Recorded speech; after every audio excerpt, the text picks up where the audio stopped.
All they do is win elimination games. Giants rally off Aroldis Chapman in the 8th. Chris Bryant ties it with a dramatic homer in the 9th.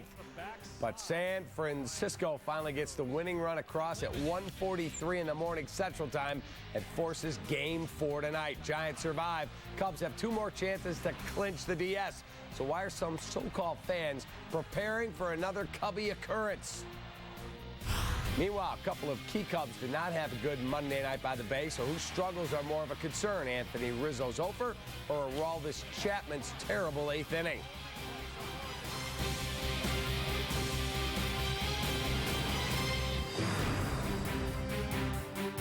Welcome in to Sports Talk Live, presented by the Chevy Silverado. Hope you had a good day. I'm David Kaplan. Let's meet the panel for today's show. From the Score Sports Radio 670, Jordan Burnfield. From ESPN 1000 and ESPNChicago.com, Nick Friedel. And the newly married man from the Score, congratulations to you. He's Nick Shipkowski, just back from his honeymoon to Greece. All right, the Giants win a wild Game 3.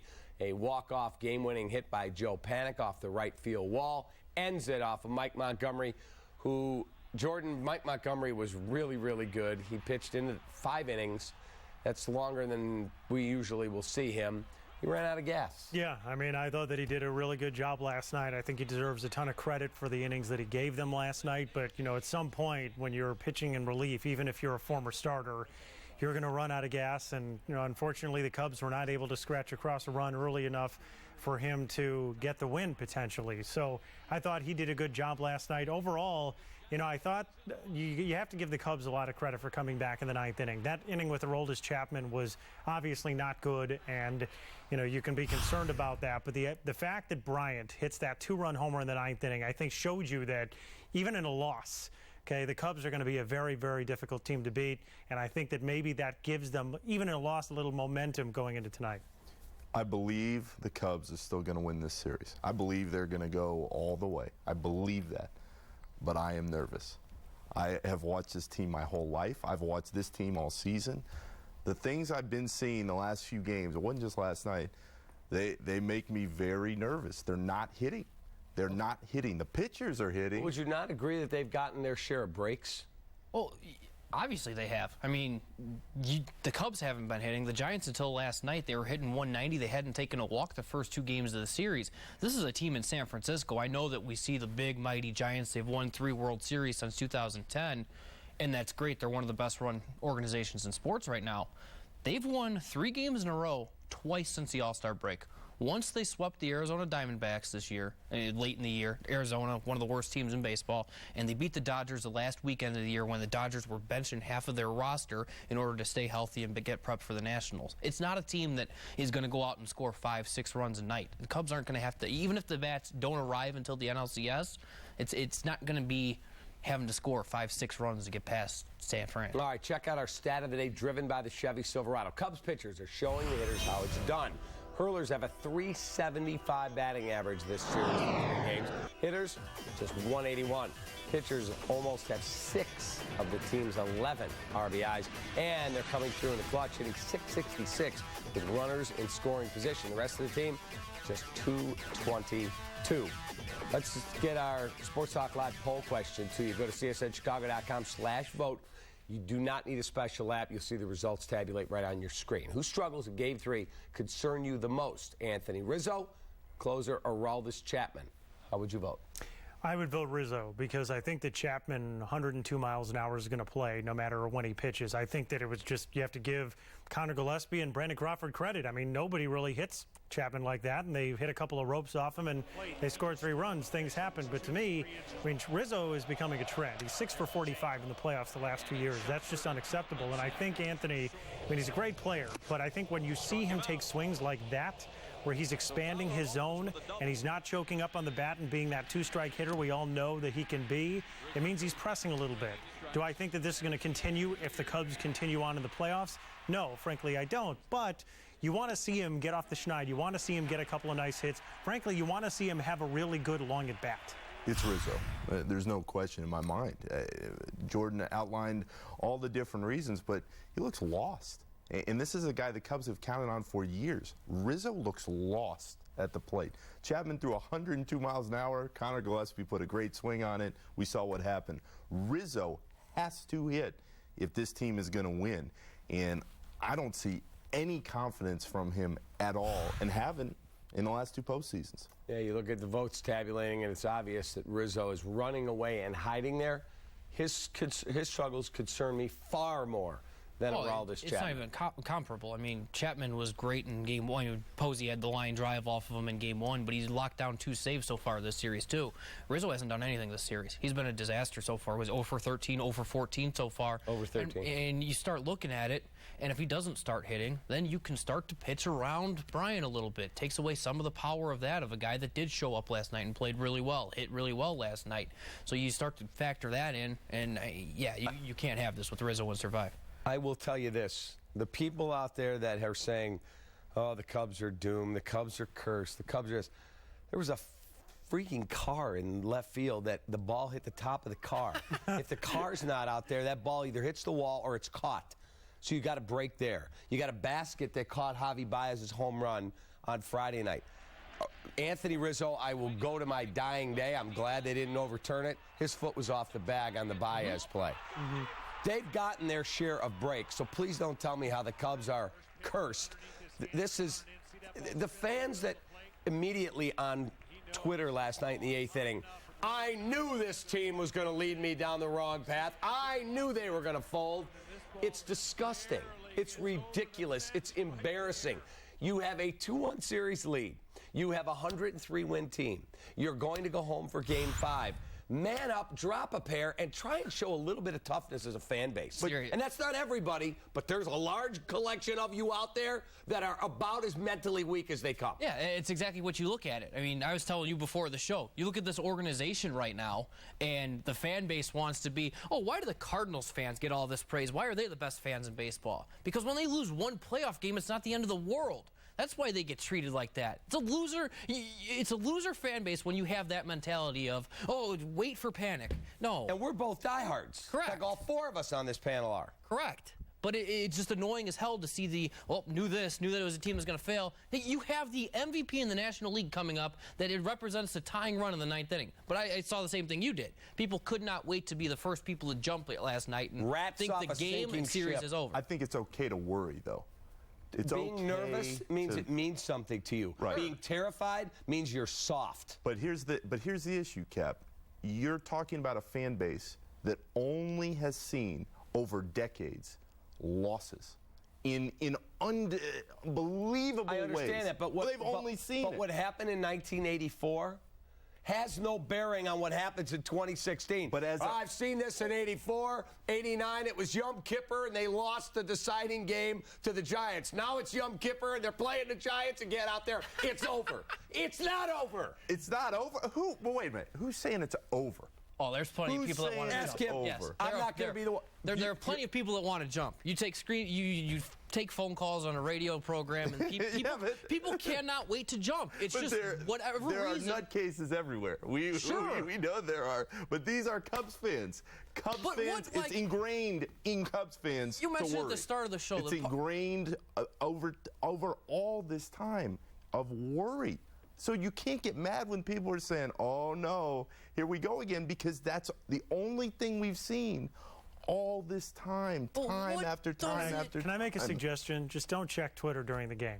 I stay off Twitter during the game. It's a much better experience. I'm not going on. I don't have to go on and watch people worry about the game. I can worry by myself. I don't need other people to worry with. If you tell me it's the 8th inning of Game 5 and they're 7-0 down, I got you. Start to worry a little. Time to worry. I get it. Yeah. You got a 2-1 series lead. You got Lackey and then Lester, and Game 5's in your building. Relax. RELAX. RELAX. Yes. Exactly. You still have a Giants team that can't score runs, and I don't understand the panic because of what happened years ago. Because you look at it, Chris Bryant was, 11 years old in 2003 when Steve Bartman and Alex Gonzalez and Moises Alou happened? No, they don't what does that have to do with anything? There's absolutely nothing but you're talking from to the fans. past. Fans are irrational. Fans want to believe in hope. And what you're telling fans to believe in is something they've never seen before. Okay, but here's they've never seen the Cubs shut it down to the point where they've gone all the way. Here's my point to fans. Why torture yourself twice?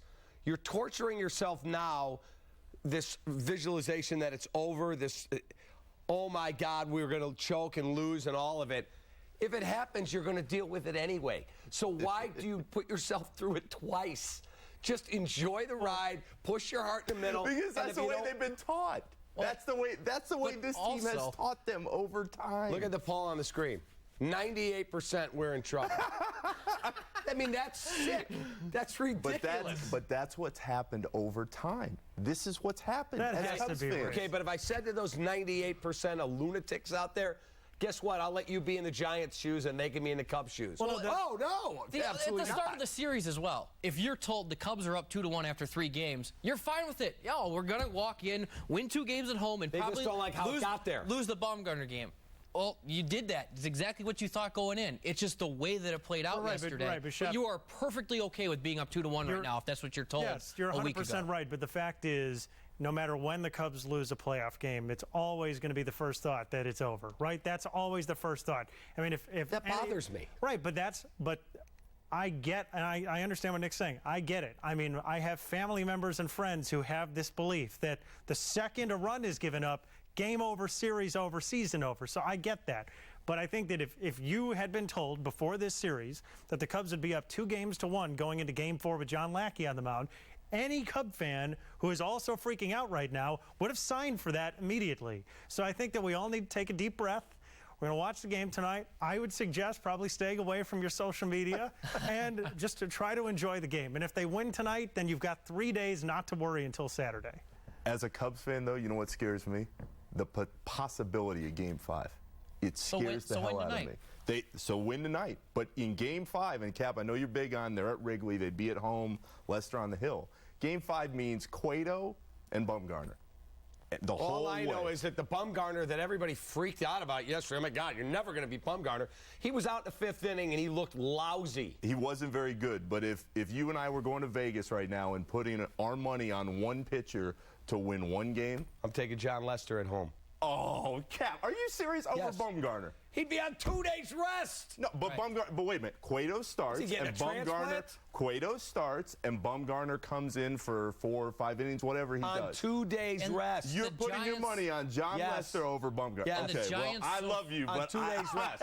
I wouldn't do that. On 2 days rest for 2 or 3 innings or 4 innings. Against a Giants team that hit 190 in 2 games at Wrigley Field as well. Let's not act like this Giants team is just going out and putting up 6 runs a game. This Giants team struggles to score runs. This Giants team as well. Tonight you should see it. The Cubs need to get after Matt Moore because it should be a bullpen that, after the work they put in last night, it should be one they should be able to get to this evening. The Giants have struggled to score runs. But look how we've worked on them. Look at the voting.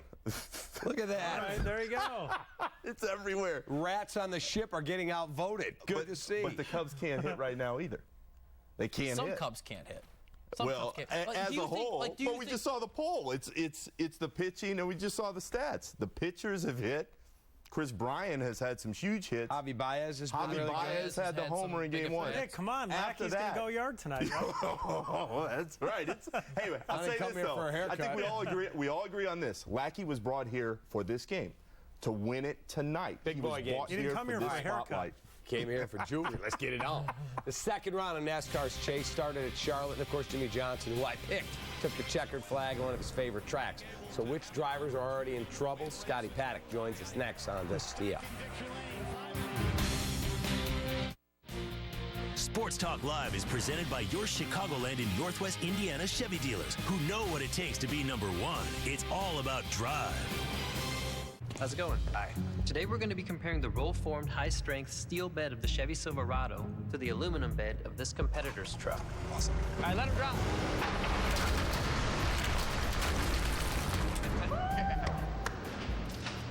Let's see how the aluminum bed of this truck held up. Wow. That's a good-sized puncture. That's all the way through, for sure. Full-on crack here. If you're aluminum now, you're going to go, ooh. Let's check out the Silverado steel bed. Wow. Yeah, a couple dents. I'd expect more dents.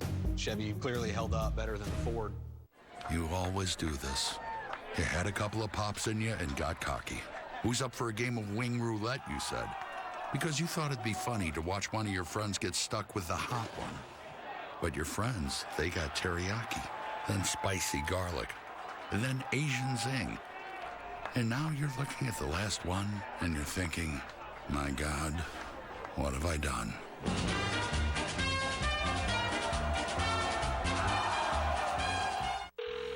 Four Seasons, how can we help you? It's the furnace! The old pile of scraps burning through my savings! Hurry! Remain calm, we're on our way. 24-hour repair and same-day installation. Four Seasons can replace your furnace for as little as $17.95. Furnace and AC combos from $36.95. And take advantage of 0% interest financing for 5 years. For all the right reasons, call 866-4 Seasons. I refuse to let myself be limited. I walk the walk of a man who isn't afraid to wear floral. I don't want to just look at the man in the mirror. I want to know who he is. It's me. I'm comfortable in my own skin, but a man can't walk in public in his skin alone. In the end, you can't waste any time thinking about the end. Wear what you want to wear. Just don't wear any doubts.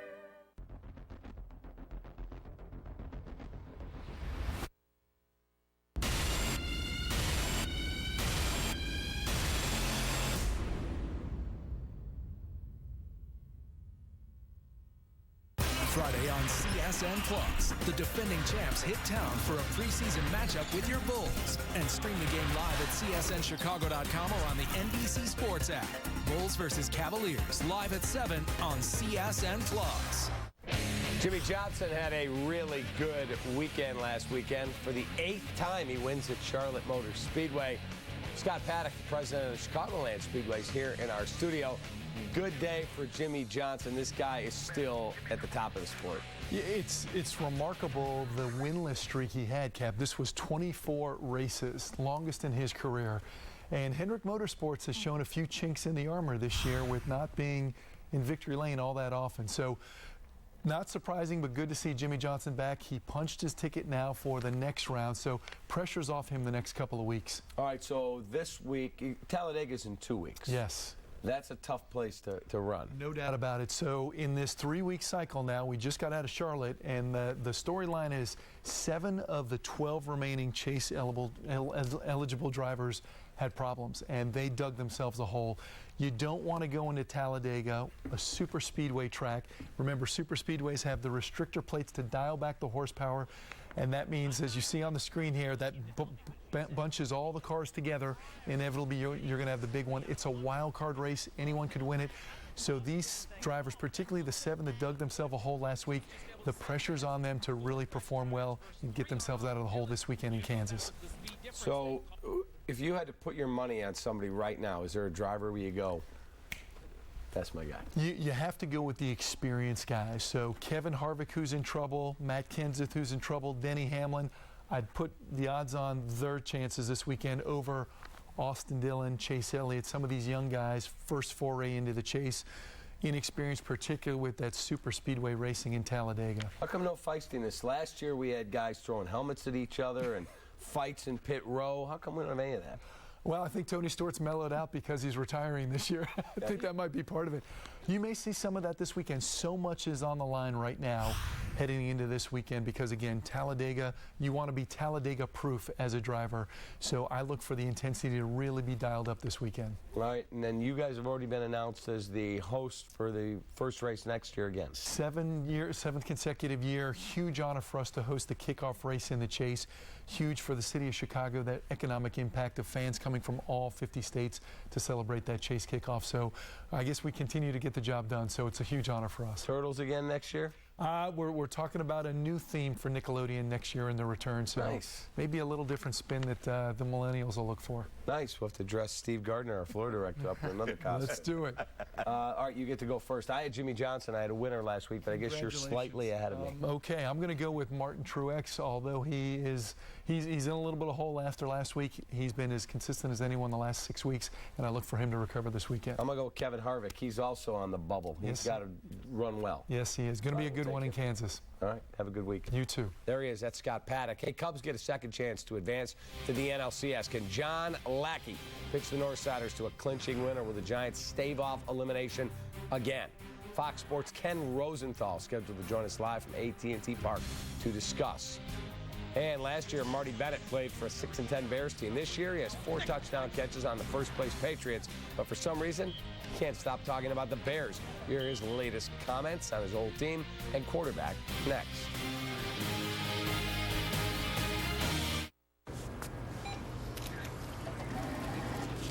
Did you just see that? That was awesome. We have to try it. Okay. Okay, mine's not working. Maybe you have to bump it. Oh, yeah, do the bump it thing. Right. Okay. Yeah. You can take money out using the BMO Harris app. You want to buy a hairless cat? There's a pet store down the street. Cool. I think she said BMO Harris app. Yeah, that makes more sense. When your phone is your debit card, that's the BMO effect. BMO Harris Bank. We're here to help. Do you have too many bills but not enough money? Would you like one lower payment for all debt, little or no money down? I'm attorney Peter Francis Geraci. Our Chapter 13 plans stop collections and creditors in one day for as low as $95 every 2 weeks. Get rid of bill collectors and high car payments. Get one lower payment today. Call or click now. When you need to be debt-free, call 1-800-CALL-PFG. That's 1-800-CALL-PFG. How do you maximize your Sunday football experience? The DirecTV Red Zone channel. We have a full day of football. With nonstop live coverage of all the action and none of the commercials. You want to get interactive? Get every score and then some, all on one screen.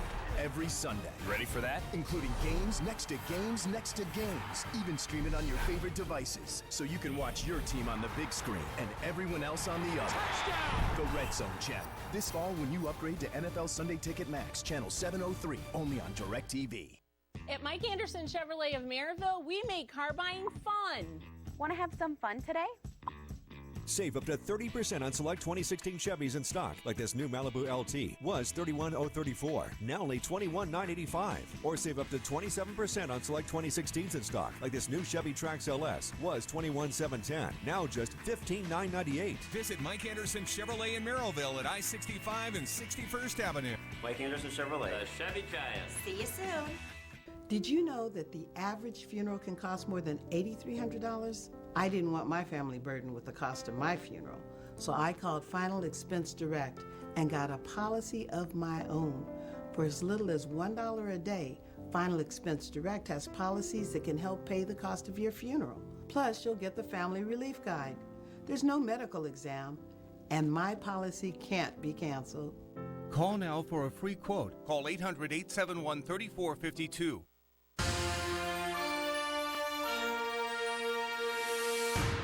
Fair expectations. I mean, I think we're trying to win a World Series. I didn't come here for a haircut, you know what I mean? We're trying to get it on. I came here for jewelry.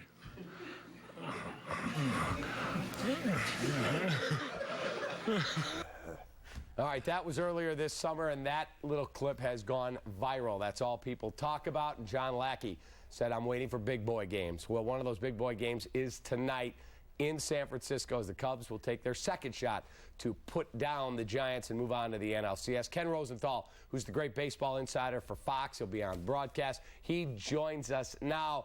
Ken, can you please handicap this matchup? Matt Moore, who comes over in the trade with Tampa for Duffy, the third baseman. John Lackey, who was signed for moments like this. Dave, I'm not going to handicap this matchup. I was wrong about both ALDS series. I was wrong about last night, so don't ask me what's going to happen because I don't know. And really, that's the beauty of this time of year. Last night, who could have predicted Bumgarner would pitch the way he did? Who could have predicted the Arrieta homer, the Chapman meltdown, if you want to call it that? So that's why we play these games, to watch the unexpected, and I expect that something unexpected is going to happen again tonight. What's your assessment of Matt Moore and what type of a challenge he'll be for the Cubs tonight? Depends which Matt Moore we see. Now, he can be very good, very dominant. He's not quite what he was before Tommy John surgery, which kept him out until late last year, but he still has a pretty live fastball for a left-hander, good breaking stuff. But the key is going to be not relying on his fastball because he can get fastball happy like Zamorja did in Game 2. He's good, but I don't know that he's better than John Lackey in a moment like this. We'll see. How about your thoughts on Lackey's year? It looks analytically like, Kenny, he had as good a year as he had a year ago, maybe not quite the number of wins, but I don't know if there's a guy anyone in Chicago would feel more comfortable with handing the ball to than him in this situation, correct? Absolutely, Dave, and he is the guy you want to have the ball. If you can't have it in John Lester's hands or Arrieta's hands or even Kyle Hendricks' hands, Lackey brings a different kind of mentality, and it's fascinating to me. 2002 pitched Game 7 of the World Series. Albert Almora Jr. was 8 years old. Chris Bryant was 10. And this guy's had some setbacks in his career. He had a Tommy John surgery at age 33, got himself into better condition, got the contract with the Cubs, and is still performing at almost an elite level. So he relishes games like this. He's just ornery enough to really savor it, and I expect him always in moments like this to pitch well. Last night, Joe Maddon got away from what he had done most of the year, which was go from his starter to his 7th, 8th, 9th, Strop, Rondon, Chapman. Instead, you had Travis Wood in there for a hitter, and then you handed in a dirty inning, as Joe likes to call it, to both Rondon and Chapman, asking him for 6 outs. Did that surprise you? It surprised me a little bit because we all know that Chapman doesn't really like to go 6 outs, hasn't gone 6 outs, had done it for a 6-out save just once in his career. But to hear Maddon explain it, the way the inning evolved, he thought he was going to get 2 of the first 3 hitters from Wood and Rondon. Didn't happen that way. At that point, he doesn't want to lose the lead, I should say, with Chapman sitting in the bullpen, so he goes to his guy. Obviously, it doesn't work out. Now, would he do it again? I'm not sure he would do it again because of the circumstances we saw last night, but it's so funny, Dave, and you know this from watching baseball for years. Things in the moment can look perfectly logical, even if they're outside the norm, and that did look logical in many respects, but it was outside the norm for Chapman. Appreciate the knowledge, Ken. Have a good broadcast. Thanks, Dave. All right, there he is, the great Ken Rosenthal. Real quick, here's our poll question again. Good level of concern tonight. Are you concerned? Take a look at the numbers. 48% are not worried. Good to see. Now let's see what happens. What happens? I think the Cubs win this game. I mean, this is what John Lackey was signed for. And, hey, time to put up. Please win. Please. Cubs will win because John Lackey didn't come here for a haircut. All right. Well, hope you're right. We'll see what happens. Enjoy the game. Don't forget, post-game and pre-game, Cubs postseason live. That's a wrap for Sports Talk Live, presented by the Chevy Silverado. Sportsnet Central is next, followed by Cubs postseason live at 6:30. Have a great evening. How's it going? Hi. Today we're going to be comparing the roll-formed high-strength steel bed of the Chevy Silverado to the aluminum bed of this competitor's truck. Awesome. All right, let him drop.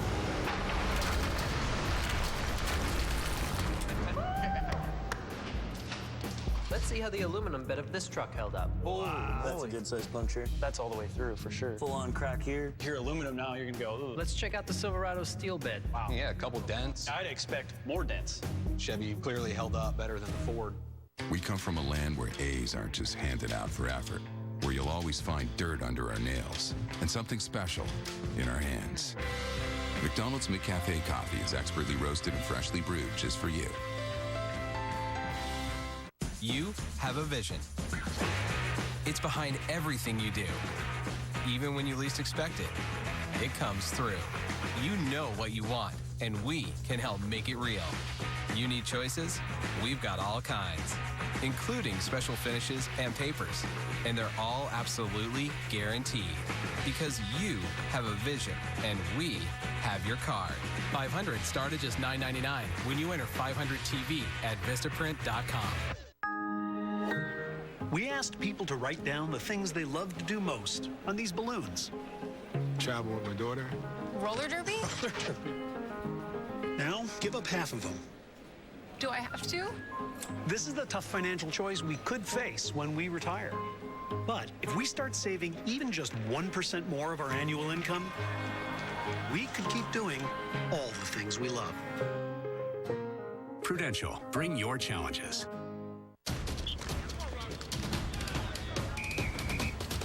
With Custom Ink, you can design custom t-shirts and other great products for every occasion. From the first day of school to game day and everything in between. With the best collection of styles and graphics to choose from, it's easy to go online and create custom t-shirts and more for all of life's events.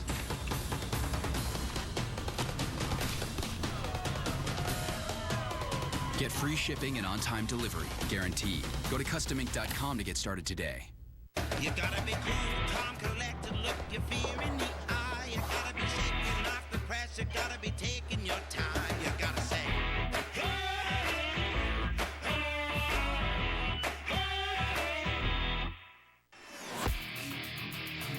I'm Anthony Rizzo, and you're watching the Home for Cubs Baseball, CSN Chicago, presented by State Farm.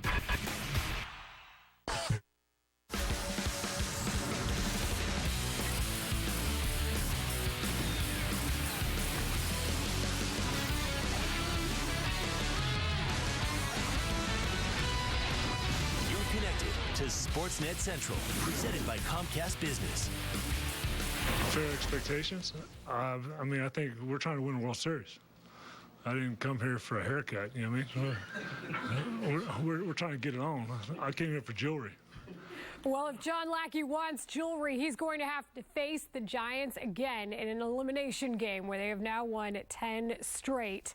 This is Sportsnet Central presented by Comcast Business. Anyone else tired after last night's marathon? The Blackhawks finally sympathize. Plus, Martellus Bennett sounds off on Jay Cutler. So let's start to how we got to this point and a Game 4. It is the Hunt for October. It is presented by Lexus. So here's what happened from the very beginning. This was the anticipated matchup of this series. Jake Arrieta facing Madison Bumgarner. No one had scored a run off of Mad Bum in his previous 23 innings in the playoffs. That would not stop the Cubs from going right at him. Top of the first, Chris Bryant rips a double down the left field line. Bryant is hitting .413 in 30. Arrieta starts the season. He keeps it going in this one as the Cubs have a man in scoring position. But they can't capitalize. Jorge Soler goes down swinging as the Cubs squander a golden opportunity to take the lead in the first. On the other side, Arrieta came out with electric stuff. All of the talk of his late season struggles didn't seem to affect him early. It was vintage. He strikes out the side, all swinging. The pitcher's duel was as billed through one. But the next inning, it went to a whole other level with two men on. Arrieta at the plate facing Bumgarner. Pitch number one for Mad Bum, a low fastball. Pitch number two, Arrieta swings and misses. Pitch three, another fastball swinging miss. But on the fourth pitch, Arrieta does not miss. Same placement as pitch number two, and he takes this one deep to left field. That is a 3-run home run, the first homer Bumgarner has given up to another pitcher ever. The Cubs are the first team since 1924 to have multiple pitchers in the same postseason series hit home runs. It was Travis Wood in Game 2, Arrieta in Game 3, and now it's 3-0. Still early, though, as we go to the third inning, and the Giants would start to chip away. Buster Posey rips one up the middle. That would score Denard Span, and the Giants get on the board at 3-1. As we fast forward to the fifth, Bumgarner gets Addison Russell to ground out, and that would be it from Bumgarner. He lasts 5 innings, his first non-quality start in the postseason since 2012, 9 starts ago. Meanwhile, Arrieta kept plugging along, but so did the Giants' offense. With Span on third, Brandon Belt gets the job done. Good enough for a sacrifice fly, and the Giants would not go away as they pull within one at 3-2. Arrieta went out for the sixth to get some help from his defense. Javi Baez makes a great play up the middle to get Conor Gillaspie, but some controversy on the play because the replay shows Anthony Rizzo's foot may be off the bag. But upon review, the umps say the play stands. Gillaspie is out as the Cubs catch a break. Next batter, Arrieta gets Joe Panic to ground out for the 1-2-3 inning. And that's it for Arrieta, going 6, allowing 2 earned runs in line for the win. His last 7 starts in California, 6-0 with an 0.53 ERA. But in the 8th inning, Aroldis Chapman in for the 6-out save with 2 men on. And guess who spoiling that plan? Gillaspie sends one deep into right center. Albert Almora Jr. can't get there. All the Giants are coming around. Belt and Posey score as Gillaspie hits the go-ahead triple, 4-3 Giants. But they weren't done. Brandon Crawford is next, and he would connect with one through the infield. That scores Gillaspie. The Giants go up 5-3, and after another walk, Joe Madden decides to remove his closer. Chapman gives up 2 big hits on 21 pitches, losing the 1-run lead. It is the third time he's allowed multiple hits to lefties in an appearance, but the Cubs still have a chance. And after a leadoff walk, Chris Bryant is at the plate in the top of the 9th. He delivers with a 2-run home run that makes it just over the left field wall, a matter of inches. The Cubs have life, and we are tied at 5. Bryant's blast hit the top of the car before it bounced into the stands. He now has 3 home runs in his postseason career, as you see where it stands in Cubs history. Bottom of the 9th now, Buster Posey at the plate. He sends one, as you can see, into right field, but Albert Almora Jr. covers a lot of ground, running 58 feet to rob Posey with the amazing diving catch. And then he gets up and fires to first to double off the runner. The Cubs are out of the inning and still alive. But in the 13th inning, that is when the Giants finally deliver the finishing blow with Brandon Crawford on second. Joe Panik sends a double to the wall, and that would end the game. The Giants walk off the Cubs 6-5 in 13 innings. It was a 13-inning extravaganza, the longest Cubs postseason game in history. And the official game was 5 hours and 3 minutes. And the Cubs had some fun, tweeting this picture out of David Ross with hair, saying Rossi had a full head of hair when the game started. And the two teams were back at work in San Francisco today. So was Kelly Krull as she joins us live from AT&T Park. Hi, Kelly. Hi, Layla. What an emotional roller coaster, reliving that 5-hour, 4-minute marathon there with all the highlights. But certainly a quick turnaround, and if anyone is built for that, it's this young Cubs group looking to come back here tonight and finish off what they tried to get done last night. But certainly short memories. That's been something all season long that these guys have been really good at. It was John Lester just a week ago who said, of course, there were going to be some ups and downs. That's postseason baseball. But he feels like this group can be even more motivated sometimes coming off a loss. So they could have that going for them tonight. But one thing's for sure, a short memory necessary. But this is a game, last night that is, that they will never forget. Obviously, like I said, you want to win that game. You had it right there. You had your good guys, your best guys, and everything seemed to be lining up properly, and you didn't win. That's just a baseball game, and you got to give them credit. You got to give them credit, man. They kept fighting, and you knew that they would. Like I said, at the end of the day, I'm going to leave here pretty good tonight, because when you're in the dugout among your players and they're playing like that with that kind of enthusiasm and effort and just everything right about them, and we don't win, that doesn't mean you get upset, man. Just come back tomorrow and let's see what we can do tomorrow and hopefully shut it out. But great baseball game from both teams. This is October baseball. You know, we know games are going to be very closely contested. These guys are no slouch, obviously. With their pedigree in the playoffs, we have our work cut out for us. Yeah, we're all pretty exhausted. I'm sure they're exhausted too. A lot of thinking involved. I mean, but that's playoff baseball at its best. I mean, great for the game, a game like that. I mean, but I just think it's more motivation to come out ready tomorrow. So it's John Lackey going in Game 4 for the Cubs tonight, his 24th postseason appearance. He's been there. He's done that. This is why the Cubs went out and got this guy. He knows how to win on this kind of stage. And Layla, an interesting twist to this. In Lackey's rookie season, 2002 with Anaheim, of course, Joe Maddon on that coaching staff, he pitched in Game 7 for the Angels against the Giants, and they won. And of course, that's where Maddon will say Lack has helped him pay for his daughter's wedding that year. But we'll see if he can end the Giants' 10-game elimination streak that they continue to win here tonight and move his team into the NLCS. Kelly Krull live from San Francisco. Thanks. We look forward to your post-game updates as well. It is time for Built for Business, presented by Comcast Business, as we take a look at the most games started in postseason history. Far and away, the leader is the Yankee and Astro Andy Pettitte. He threw 276 and 2/3 innings. Tom Glavine started 35 games, and it's Roger Clemens, Greg Maddux, and John Lackey, number 8 on that list. He has started 20 games in the postseason, and he's number 8 with 127 and 1/3 innings pitched. That is Comcast Business, Built for Business. And here is Lackey on embracing the challenge of this time of year. I feel like there are some guys that are better in bigger games for sure, but I think over the years I've found, I mean, you're going to feel something different. You're going to be a little more amped up, and to fight that sometimes can be counterproductive. I mean, if you embrace it and use it, it can take you to another level. On deck, more on Lackey's big start as we head back to the dock of the Bay for more on the all-important Game 4 between the Cubs and the Giants. And hey, Cubs fans, Brent Seabrook feels your pain. The Blackhawks alternate captain got a little taste of his own medicine last night, and guess what? He didn't like it very much. Plus, more on Almora. Do you see what I did there?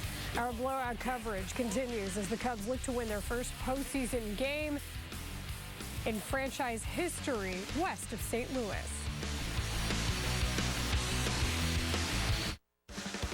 Sportsnet Central brought to you by Comcast Business. Comcast Business, built for business. Did you know your business doesn't have to suffer from slow internet? Comcast Business now offers blazing fast internet speeds up to 250 megabits per second, over 6 times faster than DSL. Get internet for as low as $59.95 a month. Call today. Comcast Business, built for business. Did you know sharing Wi-Fi with your customers could leave your business exposed? Only Comcast Business offers Wi-Fi Pro, 2 separate networks, one that's private for you and one that's public for your customers. Upgrade to Wi-Fi Pro for only $19.95 a month. Call today. Comcast Business, built for business. My whole career, I was pretty much bald, so people just got to know me as being a bald guy. When I would see myself in pictures, I realized that that's how people saw me. It was the one thing that was hurting my confidence, and that was my hair. I was so unsatisfied with the way that I looked. Get your own head of thick, full hair with Restore. Here at Restore, we've mastered a procedure that doesn't require any cutting or stitches. They take the hair from the permanent spots around the side and back of your head, and they put them in the front where you need them. It's that simple. Comb it, cut it, style it. It's your hair. You are just one call away from looking and feeling more confident. I like the way I look now. Imagine a life where you never have to think about your balding ever again. The rest of your life, you will have hair, and you'll be happy every day. I feel better with hair. I owe it all to Restore. Call Restore today for your free consultation and get a $500 gift card. It may be the first step that changes your life forever. Call 1-800-769-5108.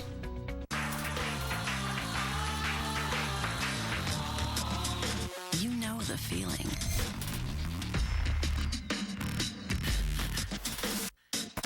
The rush of every roll, every flip, sip, bite, note, and night.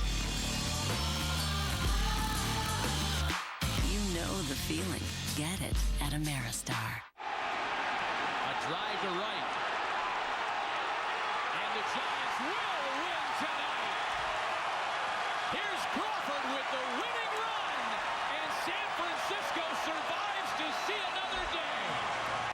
Joe Panic's extra inning heroics were the difference as the Giants avoided elimination in Game 3, and that's when the fun was just getting started on Twitter.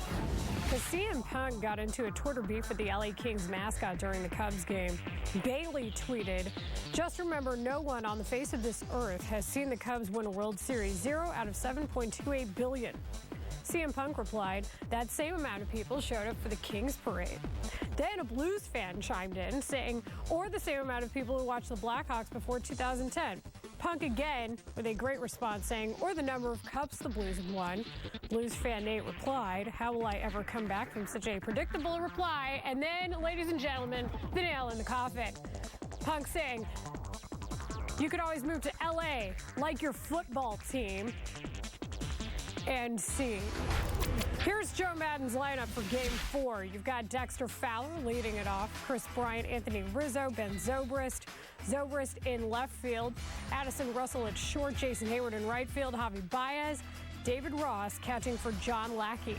Fowler, the only Cub to have faced Matt Moore. He is 1 for 1 with a walk in 3 plate appearances, and Moore pitched for Joe Maddon in Tampa Bay.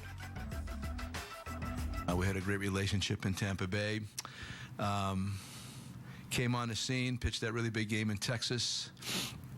Always had really good stuff, real good stuff. Good fastball velocity movement. Good breaking ball, and his changeup. When his changeup's on, he can be very difficult.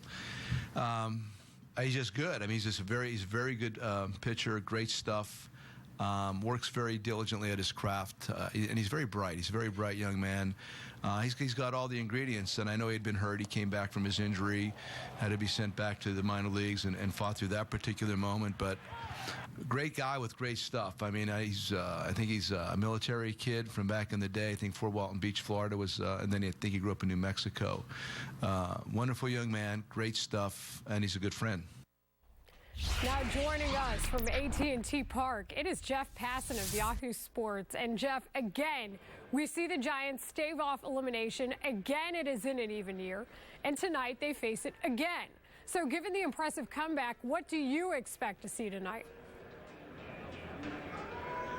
You know, the whole question of momentum, it's always bounding around baseball clubhouses. Does it exist? Can you carry over one game to the next? And for the Giants, they want to believe yes. They've done this 10 straight times, and I know it's over the course of 3 different seasons, 6 in 2012, 2 in 2014, and 2 this year so far, but you just wonder how much longer this streak can go on. Winning 10 games in a row in baseball in any fashion is incredible, but doing it 10 in a row when you are facing going home for the season is even more incredible.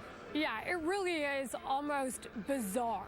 Now, John Lackey is the Cubs starter this evening. He is no stranger, of course, to the playoffs. So how do you see his experience helping the Cubs tonight?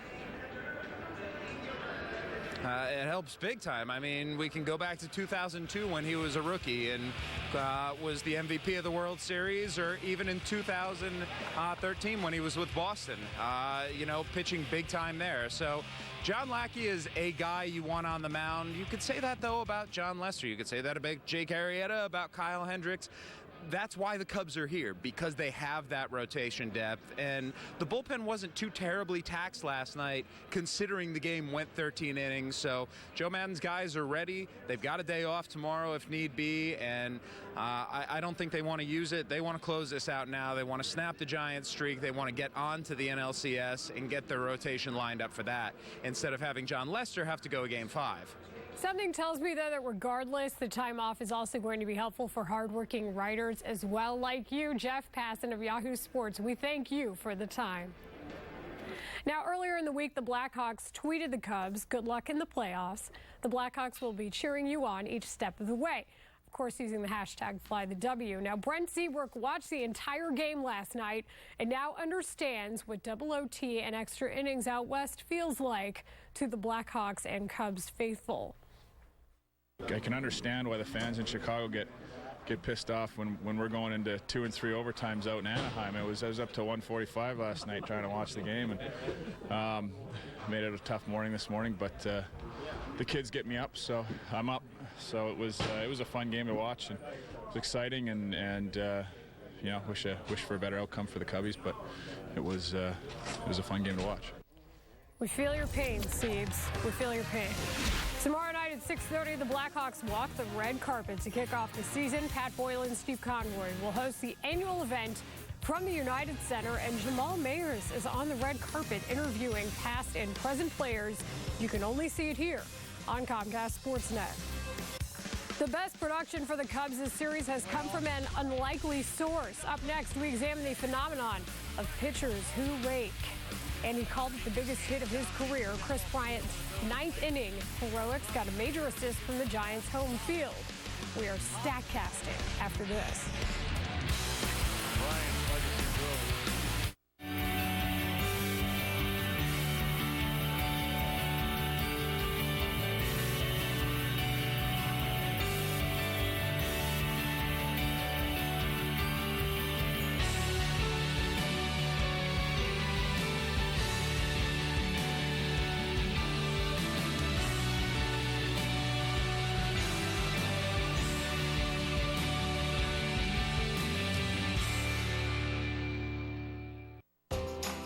In Chicago, some things just go together, like front porches and blue W's, bricks and ivy, Waveland Avenue and souvenirs, Jake and State Farm.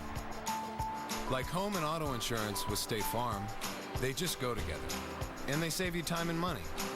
Just another way we're here to help life go right. Talk to a State Farm agent today. Let old Count Bobula take the bite out of all high car prices. The best deals can be found at Schaumburg Ford.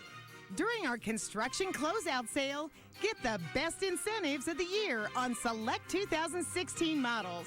Be sure to see us before you buy. Bob Rohrman. Bob Rohrman, Schaumburg Ford, just west of the Woodfield Mall on Gulf Road, Schaumburg. The best things in life are free. Choose excitement. But you can get them Choose action. Choose Hollywood Casinos and you've already won. 2 Chicagoland locations with more of the games you want, more of the generous rewards you deserve, and celebrations that shine all night. That's the kind of star power that can take you places. Hollywood Casino, Aurora, and Joliet. There's no place like Hollywood. Friday, your Hawks invade Music City in a must-see road opener against the Preds. Watch them turn up the volume and drown out the noise. Coverage begins at 6:30 with Blackhawks pregame live on CSN. Opening week presented by the DQ $5 lunch. Visit csnchicago.com for great deals on your favorite team's merchandise. From jerseys and hats to customized shirts and more, get the latest trends for the Bears, Blackhawks, Bulls, Cubs, and Sox at the shop on csnchicago.com. Travis Wood batting for the first time. He drives one in the air. Deep left field. It's got a chance. Gone. Travis Wood with a home run to left. Cubs lead 5-2. The pitch to Jake. A swing and a drive. Deep left field. It's got a chance. Gone. 3-run homer, Jake Arrieta. Cubs lead 3-0. Jake Arrieta cracking a home run over the left field wall to stun this sellout crowd at AT&T Park. Madison Bumgarner had thrown 24 1/3 scoreless innings in the postseason until Jake Arrieta broke it up with a 3-run home run. And he wasn't the only Cubs pitcher who had RBIs against the Giants. Kyle Hendricks had a 2-run single in Game 2, and Travis Wood followed that up with a home run, giving the Cubs offense a needed boost. The Cubs now have 6 runs batted in by pitchers this postseason. That ties the 1970 Orioles and the 1958 Braves for the most in a series in postseason history. In fact, Cubs pitchers are 3 for 8 in the series with 2 home runs and 6 RBI. All other Cubs have 5 RBIs combined. We continue with the long ball and Chris Bryant's dynamic 9th inning shot. And his StatCast shows it had an exit velocity of over 102 miles an hour and a launch angle of 42 degrees. It is the highest figure for a postseason home run in the StatCast era. The ball soared a projected 342 feet, bouncing off of the top of a cutout of a card and advertisement on the left field wall. That distance of 342 feet is the shortest home run of Bryant's major league career, but enormous in stature. You know, for myself, I mean, it's probably the biggest hit of my career, but obviously a little short, but nonetheless a great effort. I think we're all completely fine. I mean, I think you just have to appreciate that it was a great game. I mean, I certainly am. I mean, there's a lot to take from it, a lot of positives. So, yeah, there's no worry here. I mean, it's just a great game on both sides. The other half of the Brizzo Home Run Corporation has been in a series-long slump. We will hear from Anthony Rizzo next. Esurance does auto insurance a smarter way, like their photo claims tool. It helps settle your claim quickly, which saves time, which saves money. And when they save, you save. That's auto and home insurance for the modern world. Esurance, an Allstate company. Click or call. Esurance does insurance a smarter way, which saves money, like bundling home and auto coverage, which reduces red tape, which saves money. And when they save, you save. That's home and auto insurance for the modern world. Esurance, an Allstate company. Click or call. Do you have too many bills but not enough money? Would you like one lower payment for all debt, little or no money down? I'm attorney Peter Francis Geraci. Our Chapter 13 plans stop collections and creditors in one day for as low as $95 every 2 weeks. Get rid of bill collectors and high car payments. Get one lower payment today. Call or click now. When you need to be debt-free, call 1-800-CALL-PFG. That's 1-800-CALL-PFG. You may not be a prepper now, but you will be. Whether the next disaster is man-made or wrought by Mother Nature, you need a plan. WiseFoodStorage.com's emergency gourmet meals are made in the USA, delicious, easy to prepare, just add water, and packaged and proportioned perfectly, eliminating waste and creating a shelf life of up to 25 years. Get your free sample now. Call in the next 15 minutes and get your free survival guide. Call 800-793-8309. Hi there, I'm Bob Eubanks. And if you're struggling with an IRS tax debt of $10,000 or more, I want you to call my friends at the Tax Defense Group. They recently turned a client's $100,000 tax debt into a refund. You gotta love that. So call the Tax Defense Group now. They'll give you a 100% satisfaction guarantee, and they're open 24 hours a day because tax debt doesn't sleep either. Call now, 800-341-8220.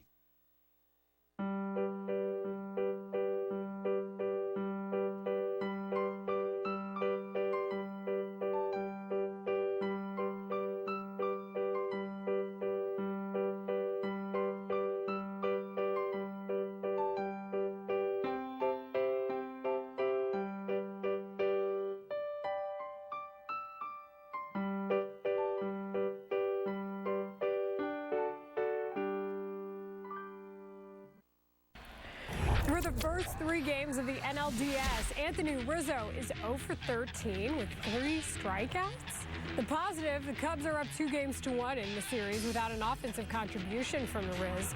And the Cubs all-star first baseman is not worried about his bat. It's baseball, so obviously had not the best 3 games to start off, but it's just get back tomorrow and play. It's the emotion of the game. You know, we're all in, and we're a close group, so we're all pulling for each other, and I'm sure it really shows. I'm just going to take this time to say thank you for watching Sportsnet Central presented by Comcast Business. And can we get a quick look at what is happening on the other side of the studio? That's how you stay awake. Todd Hollinsworth doesn't need any sleep. Luke Stuckmeyer, I think, is stretching. He's got to work on that. They're getting ready for Cubs Postseason Live. It is next. What about lunges? Are you guys doing some lunges too?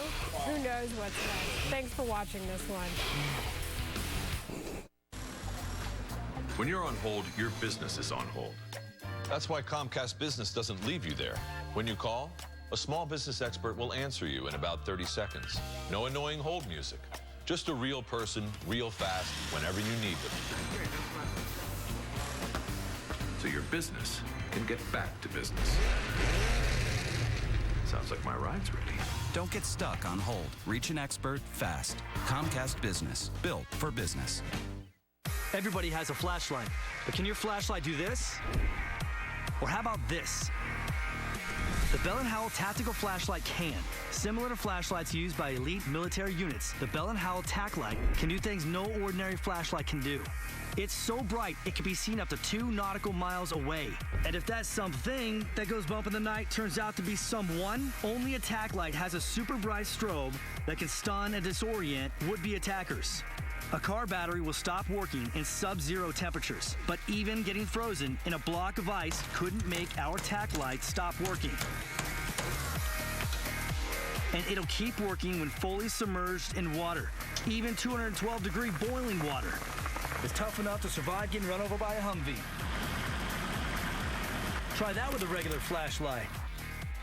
Compact and lightweight, it goes where you go, so you can feel safe in dark places at night, or just have the right light for emergency situations. And there's never been a better choice for camping, fishing, or hunting. What else? 5 preset modes. It's made of high-grade aircraft aluminum. The bulb lasts 100,000 hours. I mean, there's just nothing like it on the market today. But this offer won't last long, so here's how to get yours. Tactical flashlights of this quality are selling right now for $60 or more. But Bell & Howell has slashed their price to just $19.99, and they'll even ship it to you free. Plus, every tack light comes with a lifetime guarantee. And that's not all. Order today and you can get a second tack light. Just pay a separate fee. You can get 2 Bell & Howell tack lights backed by a lifetime guarantee for the amazing price of just $19.99 and get free shipping. Here's how to order. To get your tack light for only $19.99 and get a second one free, call 1-800-615-7903 or go to trytacklight.com. This offer is not available in stores, so call 1-800-615-7903. That's 1-800-615-7903 or order online at trytacklight.com.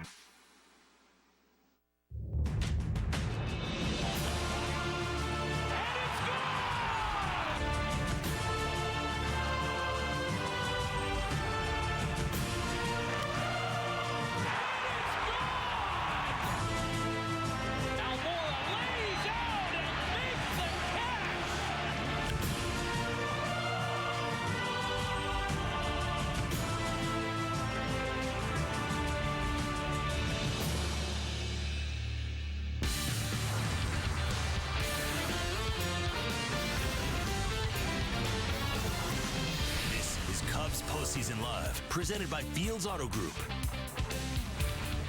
It's been a lot of fun so far. Let's see if the Cubs can wrap it up tonight. Take 2 by the Bay. The Cubs with another chance to clinch this evening. The Northsiders taking on the Giants in Game 4 of the NLDS. John Lackey gets the start for the Cubs, opposed by Matt Moore. First pitch a little more than an hour away, but we will get you ready for the action over the next 60 minutes right here on Comcast Sportsnet. Hello and welcome to Cubs Postseason Live, presented by Fields Auto Group alongside Todd Hollinsworth. I'm Luke Stuckmeyer, and Holly. Last night, an absolute thriller. We were up late into the morning hours, had everything except for the champagne celebration. Yeah, you know what? Here's the great thing about this, that you're in position to do that tonight. A lot of good things. You watched the Open. You saw the highlights there. A lot of good things happened last night. Jake Arrieta start, some great defense, big home run by Chris Bryant. Now, there's some things that I'd love to see them improve upon in this ballgame. But again, we're in position to watch this team wrap it up. I mean, that's exactly what they went to San Francisco to do. And again, you've got that opportunity behind John Lackey tonight to get it done. Our newsroom was full of caffeine this afternoon. A lot of tired eyes. Cubs fans all over the city tired. You had a radio show this morning. How much sleep did you get? How do you feel going into Game 4? I'm okay. I mean, I've had a lot of coffee, and Mars, you're not listening, right? I had a Red Bull too. So did one of those. She's not big on the Red Bull, but you know what? I had to have I was not doing well earlier today. After my radio show, I was watching at the last hour on the clock. I just was like tick, tick, tick. Slept from 9 till noon. Was able to get up, get a good meal in me, spend some time with my beautiful wife, and then kind of make my way down here. We're good to go. Couple hours of sleep, a little Red Bull instead of creamer in the coffee. Exactly. You're all ready for it. It's almost time for you guys to tell us what you are thinking. Get your mobile, laptop, or tablet ready. Head to CSNChicago/vote. That's coming up in just a few minutes, and we will bring you our live fan vote. But first, let's talk a little bit about the offense, or lack of it, from the Cubs. They had Madison Bumgarner really on the ropes last night. His pitch count was up. He'd given up the home run, but they just couldn't step on the neck of the Giants. So what went wrong offensively? Well, you know, and I felt like they just kind of expanded their strike zone. You saw it right there, even with the start of the highlights right there. Now, that was a good swing right there. That's a little bit of, I don't want to call it necessarily bad luck. It's the game of baseball. In a lot of ways, it's how this field plays. But I thought some of the right-handed hitters in these situations probably could have done a little bit more with their at-bats than they did. We saw a few strikeouts. We saw a couple times where just balls in play would have been beneficial. It didn't come up with that. So I thought there was opportunities. And again, I am the one who routinely speaks of give multiple opportunities. You start to figure it out. I still feel like that's been an advantage for the Cubs, even last night in this series, is that they've had more runners on than the Giants have. And then last night kind of happens as that game starts to get deeper into the game. The Giants kind of flipped that script a little bit and gave themselves a few more opportunities. 6 of the 11 runs for the Cubs have been driven in by their pitcher, so they're getting kind of bonus offense. Right. You figure the odds, sooner or later, this powerful offense will come around. You would think so, but again, it's hard for me to figure out stress. I mean, there is an element of stress that players play with typically in the postseason because of the circumstances, the bright lights being even brighter, the crowd, the emphasis, the purpose of everything that's going into that game. I mean, these are playoff games, and you do just wonder. I mean, everybody's saying the right thing right now, but when you watch a player, say like Anthony Rizzo, go hitless in the series so far, hard to explain. We haven't watched him kind of struggle this way yet. He's got to find it, man. He's a big part of how we got here. If this team wants to make the run they want to make this postseason, They need Anthony Rizzo to start figuring it out. It's what makes a 5-game series so dangerous. For more on tonight's ball game, let's send it out to AT&T Park in San Francisco. Kelly Krull is standing by with our Coors Light game report. Good evening, Kelly. I hope you're wide awake for this one. Yeah, after about 4 cups of coffee, Luke, I think we're going to pull through this one this evening. But it was such an emotional roller coaster for everyone involved. 5 hours, 4 minutes, and we certainly got to see the chess match we had been talking about all week play out a bit between Joe Maddon and Bruce Bochy last night. A lot of big decisions for Joe. You look at him doing the whole double switch. He brought in Albert Almora Jr. at just the right time, that huge defensive play, right? But then there was the 8th inning where he called upon Aroldis Chapman pretty early, 6 outs, a 6-out save, something that Chapman had said earlier in the year wasn't something he wanted to do. However, he did say after the game last night that he had told Maddon ahead of time, I will do whatever you need me to do. We saw that that didn't play out the way, of course, Maddon had hoped, and a lot of people questioning that move. When it comes to Joe and whether or not he questions himself afterwards, here was his response. There's always the outcome bias component of all this, that you would think that if I had done something differently that it would have worked. I mean, that's what second guessing really comes down to. For me, what you do is you attempt to make your best guess or decision in advance of the moment. Now, if I'm going against what I really believe is the right thing to do based on whomever or whatever, then I would second guess myself. And even when things don't work out, that doesn't mean the decision was wrong. It means the other team has professional baseball players too. So I shouldn't say I've never have. I don't know the last time was that I actually did. But again, at the end of the day, because something doesn't work out doesn't mean it was the wrong thing to do. It just means it didn't work.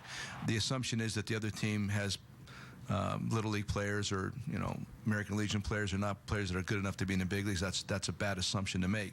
Both sides are good, and sometimes it just doesn't work out. So the outcome bias component, I've always kind of chuckle at that. Well, just as you heard from Maddon there, not the way either team had drawn it up, but an instant classic between the two. The Giants evaded once again another do-or-die situation. San Francisco has now won 10 straight elimination games, an unbelievable streak, really. And Bruce Bochy was asked earlier today if those pressure-packed victories give the Giants a competitive edge. We put some slogans on them. Never say die. You never quit. You don't lie down until the last out. And this club does a great job of it. And they know what's at stake, and they left it all out on the field yesterday. We got to do the same thing today. It's that doesn't change, and that's the mental toughness part of the game that you have to have. And it's easy to get down. You're down 2 games, or get down in 1 game like we were 3-0 going against a good pitcher. But you keep fighting, and really you don't have a choice. That's your job, and these guys do a good job of it.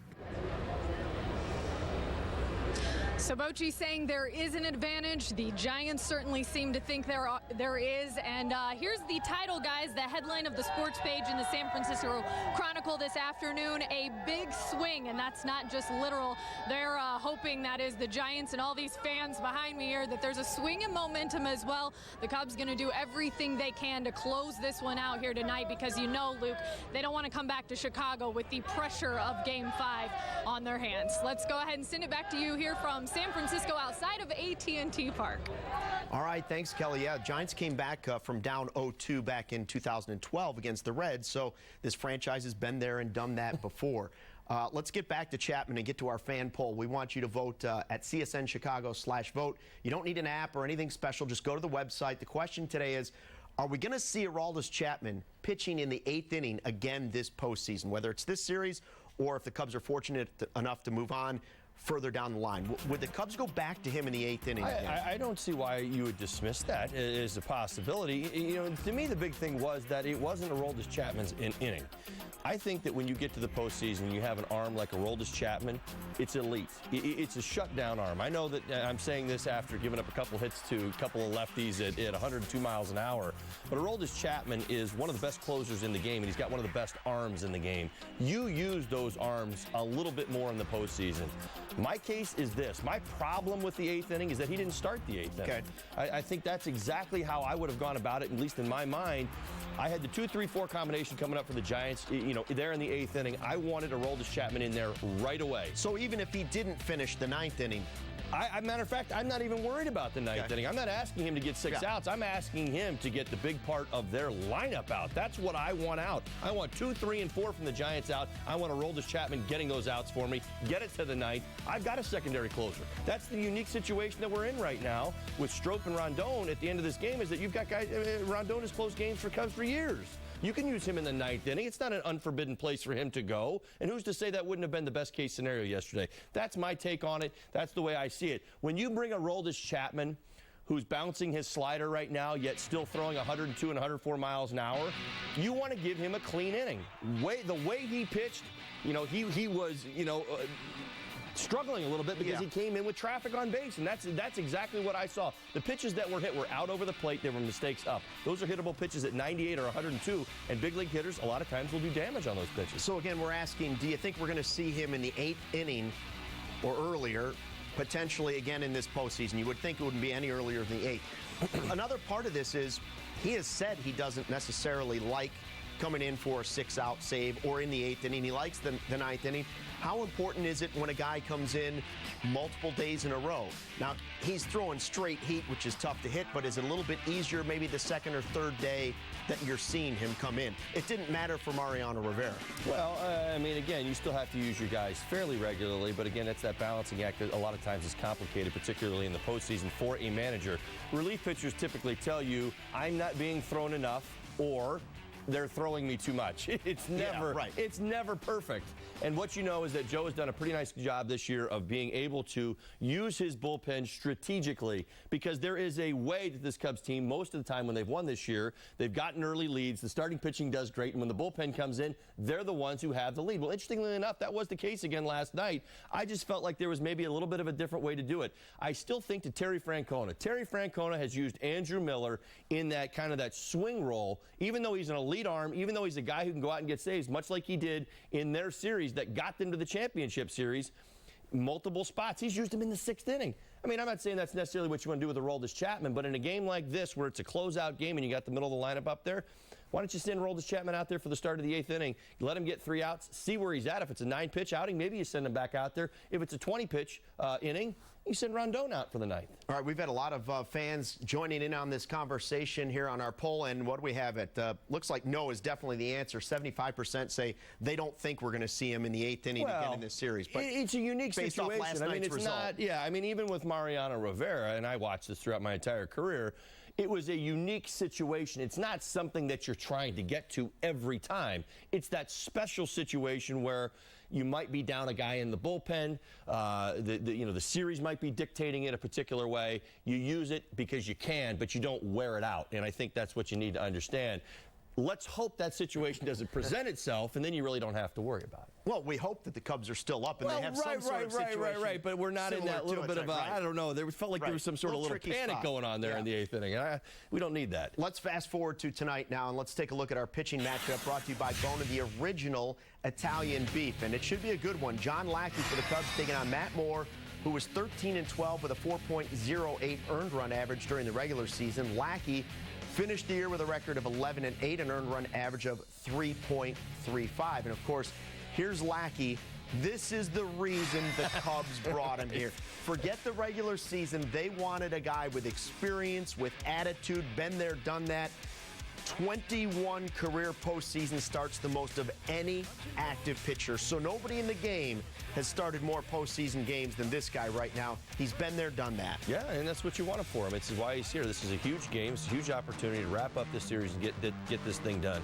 John Lackey is going to go out there and pitch his game. If you've watched anything about him this year, he is consistent, he is determined, and he is a bulldog. He's going to go out there, execute pitches. Still always talk about that fastball command to both sides of the plate, the willingness to do it. You're going to see him, interestingly enough, now the Giants have a few left-handed hitters that have started to heat up. Get that fastball underneath those hands there. Keep them honest. Go back outside with the slider. You will see him work both sides of the plate. This is going to be a dogfight tonight. I promise you. This is not going to be an easy one, but it's going to be fun to watch John in his element. We'll see what happens, and it is time for Built for Business, presented by Comcast Business. We are looking at Matt Moore's numbers this season. Started the year with the Rays, then joined the Giants at the trade deadline. he was pretty consistent. 21 starts with Tampa. He was 7-7 with an ERA of 4.08. And after joining San Francisco, he made 12 starts with them. 6-5 his ERA, 4.08. Comcast Business, built for business. And here's more. A guy that the Cubs actually talked about in the offseason a little bit about maybe bringing him over and being part of this Cubs team. So they certainly know him and like him. The Cubs hitters haven't faced him, but the franchise knows him well. Right. He's got a good arm. There's no doubt about it. You're going to see 92, 94, 95 occasionally on the fastball, throw the four-seamer. Occasionally he'll turn it over just a little bit. He's got a good slow curveball he's going to factor in. He also throws a changeup, and he has since added a cutter. He's using it more. I guess that's maybe the way I should say it, is that he's actually using his cutter a little bit more now to keep hitters honest. But he loves to throw that fastball, throws it about 60% of the time. Matt Moore is an interesting case study. He's a good left-handed arm, but when you look at his starts and even his starts with San Francisco, I'll give you an example. Against the Dodgers, another playoff team. His last start against the Dodgers was absolutely brilliant. He's coming off a fantastic start, 8 innings, struck out, I believe, 11 guys. And the start before that didn't get out of the second inning against the exact same team in the span of about 2 weeks. So that is kind of Matt Moore.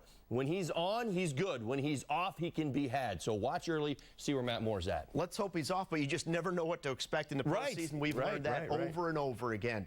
Time for our first break here on Cubs Postseason Live, presented by the Fields Auto Group. Coming up, we're going to head back out to San Francisco for more on tonight's game. And Anthony Rizzo had a tough time at the plate. Will tonight be the night that the Cubs first baseman finally breaks out of his little slump? Cubs Pregame Live is presented by Fields Auto Group. Fields matters because you matter. See Fields first. FieldsAuto.com. Is there such thing as a free lunch? Yes, as well as breakfast for our Fields customers at any of our locations with a cafe. Hello, I'm Dan Fields. There's also free loaners and free car washes. You see, a Fields customer not only gets our lowest price, they also get all of our amenities at no additional cost. There is one thing you don't receive: pressure. We simply treat people the way we want to be treated. It's a commitment to our customers we made long ago. Fields matters because you matter. Look at it, lads. New York City. Just doesn't get any better than this. Actually, it does. With Grubhub, you can get the best foods delivered anywhere. Gluten-free pad thai here for Seamus. I am Seamus. Gluten-free? Yeah. Can't even taste the difference. Oh, you gotta lock up that front tire. Did you know your business doesn't have to suffer from slow internet? Comcast Business now offers blazing fast internet speeds up to 250 megabits per second, over 6 times faster than DSL. Get internet for as low as $59.95 a month. Call today. Comcast Business, built for business. Did you know sharing Wi-Fi with your customers could leave your business exposed? Only Comcast Business offers Wi-Fi Pro, 2 separate networks, one that's private for you and one that's public for your customers. Upgrade to Wi-Fi Pro for only $19.95 a month. Call today. Comcast Business, built for business. Meeting people is my life. I was embarrassed to show my teeth. It was time to do something that was going to be permanent. The Clear Choice one-day approach is making dental implants a reality for people all over the country who suffer from missing or failing teeth. We have expertise that you might not find anywhere else, all in one location. The next day, I had a new smile. Couldn't wait to show some folks. Schedule your free consultation today. We'll even talk about financing options. I had the best smile I'd ever had in my life. Call Clear Choice today. Cubs with a chance to go back to the NLCS for the second straight year. Can they clinch it tonight out by the Bay in San Francisco? Welcome back to Cubs Postseason Live, presented by the Fields Auto Group. Alongside Todd Hollinsworth, I'm Luke Stuckmeyer. Let's take a look at your Ameristar Hotel Casino starting lineups. And for the Cubs, Dexter Fowler back at the top. He's the only Cubs player in this lineup today that has faced Matt Moore before. Then Bryant, Rizzo, Zobrist. You see that Hayward is back in there in right field tonight. Baez playing second, and David Ross back in at catcher.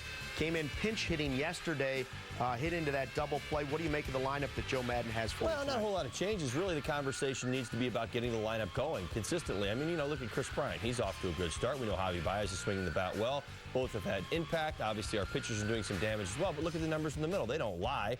This is a small sample size, though. Much like Buster Posey heated up for the Giants yesterday, Anthony Rizzo is just as capable of having that kind of baseball game and getting in there and having that type of impact. You know, one key I keep thinking about here, I know they've got one game here, they're looking to get things going. Use the middle of the field. This is a huge ballpark, especially in the middle, and I think that's, you know, something that really you can focus on here. We used to talk about that going into play the Giants all the time. You know, don't get caught up in the home runs. You know, at times we've watched Anthony, at times, you know, kind of have that big swing, and we've watched a few guys almost swinging for the fence a little bit. Kind of got to throw that out at this ballpark. Just use the middle of the field, kind of take that short, compact swing that he's got, and allow the game to play. I mean, there's a lot of ground that has to be covered by this outfield because of the huge gaps that they've got. Well, it's also easier said than done in the postseason, too. You know, the pressure's there. You're 0 for 13. You're trying to come through at the end of the game, and he's swinging for the fences. Well, maybe small victories, though. I mean, that's just it. I mean, I think you need to take steps back. One thing that I used to tell myself all the time in the postseason was lose the idea of the home run being, you know, the difference maker. I mean, we all kind of get caught up in that. We all would love to do it, but just kind of let it happen. I used to always think, and for me, I did a lot of pinch hitting in the postseason. You know, I found that, you know, pitchers didn't want to get burned either. They weren't about giving you cookies to turn on and drive balls off walls. The idea was, okay, well, that kind of simplifies it. If he feels like he's in trouble, where's he going to go? He's probably going to stay away. And if you watch how Anthony's being attacked, and some of the other guys in the lineup, including Addison Russell, a lot of the pitchers are on the outside part of the plate where they've got that barrel leading, and they're kind of getting out in front of some stuff. So maybe use the big part of the field tonight and see if you can't find a little love out there. See if you can get back on track. Now, the other half of Brizzo certainly not having any issues at the plate this year. Chris Bryant, 5 for 12, 2 doubles, a homer. It was a big one, and 3 RBI in this series. He just had a kind of a feeling last night as he came to the plate that this game wasn't over when he tied it up. Well, and even after swinging through that first fastball that he got, you watch the approach. He's just been using the all-field approach. When I see Chris really at his best, his timing and balance is always very good in the box, but he always leads with his hand. Most people think this is a big, strong, strapping kid. You know, he's a handsy hitter. It's what he does. He's got great leverage, and he uses his hands so very, very well. And you've seen the types of hits that he's gotten throughout this series using the entire field. Look at that cement mixer right there. He had just swung through a fastball just prior to that before hitting that slider right there at 102 miles an hour off the bat. So that is zoning up. That is seeing through the baseball and getting through with your hands and then being able to do damage. We talked so much before this series about the Cubs having been there last year. Would it help them this year going through it because they had gone through it one time? Bryant said before the series he felt like a completely different player. Yeah. Do you see that in him? Well, I don't make too much out of it. I mean, because again, each playoffs, like, you know, when you look at your career, like I went to the playoffs in 96 and 97. I didn't go again until 2003. You know, you grow up a whole lot between 97 and 2003. Now, they've gone back to back, but I think what ends up happening in baseball years, you know, you talk about what you learned over a 162-game season. I think Chris Bryant's so much better hitter now, just based on what he did during the regular season and compared to who he was last year, the adjustments that he's made. Now, do you typically feel more comfortable the more times you go do something? Of course you do. It's as simple as that. Does it guarantee results? It doesn't guarantee results. That's part of the problem. All right, David Ross getting the start behind the plate tonight. He has caught Lackey 5 times this season, but last time was way back on July 5th. Are you surprised Joe didn't go with Contreras against the lefty more? No, I'm not. I like David Ross. You know, I've been a big fan of David. I remember mentioning to him when Contreras first came up, you know, just about how he would be catching, and at least how I thought he'd be catching during the postseason. And you look at what the pressure began, you know, as pressure starts to mount in the postseason and in these series. And as I said last night, you know, the Cubs aren't going to win every game, right? We've all decided that. Please make peace with that. They're not going 11-0 this postseason. You know, the idea is that, you know, sometimes, you know, the defensive approach when you're not hitting is the way to go because you keep yourself in the ball games. And we've seen the impact that David's already had. You know, he picks off a runner, throws out a runner in game one with John Lester on the mound. He does that. He controls the game. He controls the action. He's a veteran. He knows these hitters as well as anybody. I like the David Ross factor. In fact, I would be playing David Ross even more than he's played already. Well, and you're talking about another veteran guy. He's out there with Lackey, a guy that's certainly not going to be overwhelmed by the stage at all in this one. Right. Here is Bruce Bochy's lineup as we take a look at this tonight. Angel Pagan, the former Cub, out again with back issues. There you see Panic at the bottom. He's in yellow. Why? Because he's had some pretty good success in this including the game winner last night. Yeah, well, he's getting through the baseball right now. Joe Panik didn't get to start a little earlier in the series, jumps in there, and he's a good player. They like him an awful lot. He's had a bit of a down year, but that's kind of my point. When you look at who they were, like what was our storyline 24 hours ago, Luke? We were talking about these guys. They were different. You know, Buster Posey was struggling with his swing, one hit. Panik hadn't been doing too much. We play one game, and all of a sudden we say, oh, my gosh, they've picked up 3 hot hitters, you know, in the span of 24 hours. That's the field that you've got right now. So you look at them and you say, well, who would you rather face right now, Buster Posey or Hunter Pence? Well, I'm going to pitch to Hunter Pence right now because Buster Posey had a huge night last night. So that's why you want to hopefully take care of business. You don't want to start to see guys heat up. When you do, you have to pitch a little bit more carefully to those hot hitters. Everything is magnified in these short series as well. Posey, good in game 1, good in game 3. What was he doing well last night? Well, he was using his off, you know, he was staying through the baseball, used his off field. I mean, as simple as that. I mean, you think back to the double that he hit on Aroldis Chapman, right? He catches it with 100 miles an hour. Wow, as a saw, but watch last night. Look at the angle. This was staying through the baseball all night long. Even his out was the Almora catch down in the corner. I mean, that was a rocket that he hit. This approach last night works for him. It's how this field plays. And I always believed that it was good to watch the other team hit in their own ballpark because they would tell you how their ballpark plays. And if you haven't been out, like, you know, the Cubs, they don't go to San Francisco a whole lot. You know, they go there once a year usually. But when you watch the guys who are there year in and year out, what their approach is in their own ballpark, it tells you a story. It tells you what they're thinking and how that park plays. And when you watch Buster Posey shoot everything up the middle and the other way, let that be a note. Hey, man, listen, this is a tough place to hit a home run at night. That's where you'd like to see Anthony Rizzo go. Right up the middle, yeah. I mean, this is kind of how you pick up on these things, right? All right, we're going to take another timeout here on Cubs Postgame Live, presented by the Postseason Live. Is that what we're calling it? Yeah, we can call it that if you want. Presented by Fields Auto Group. Up next, Holly's going to head over to the big board and break down John Lackey. And it's been 14 years since Lackey made his postseason debut as a rookie. He came through in the biggest game of the 2002 season. Look at him there.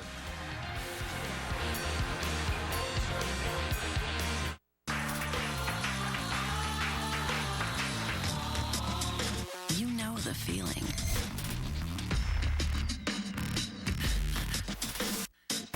The rush of every roll, every flip, sip, bite, note, and night. You know the feeling. Get it at Ameristar.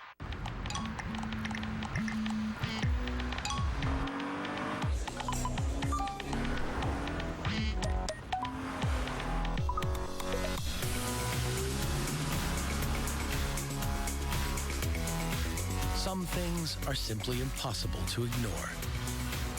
The strikingly designed Lexus NX Turbo and Hybrid, the SUV that dares to go beyond utility. This is the pursuit of perfection.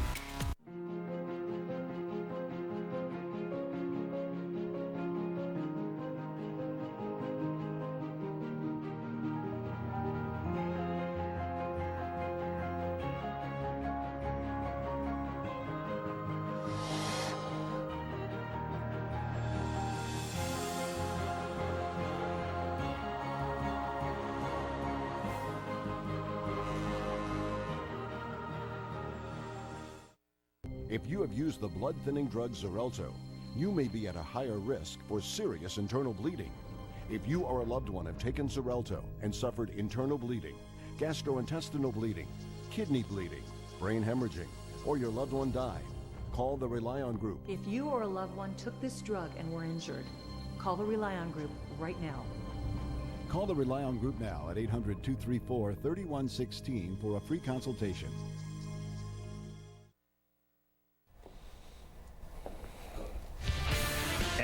We're back on Cubs Postseason Live. Cubs getting ready for Game 4 in San Francisco. A chance to finish off the Giants by the Bay. Welcome back to the show. Let's go back out to the Bay Area and bring in MLB.com's Phil Rogers, who joins us live right now. And Phil, when we look at this game, Moore versus Lackey, what do you make of this pitching matchup? A couple of guys that know what they're doing out there on the mound.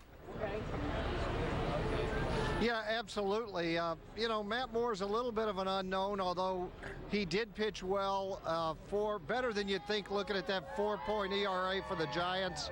6 of his last 8 starts were very good. But one reason I like this for the Cubs is he throws with his left arm, and the Cubs are very good against left-handers. I think the Cubs are kind of set to have a nice night at the plate. John Lackey, I think he's been better than most people think this year for the Cubs. His slider is a real wipeout pitch, and, you know, this is his situation. So I give the pitching advantage to the Cubs tonight. 6 of the 11 runs from the Cubs driven in by pitchers. They're waiting for some of those other guys to get going, specifically Anthony Rizzo. What do you expect tonight from Rizzo here in Game 4?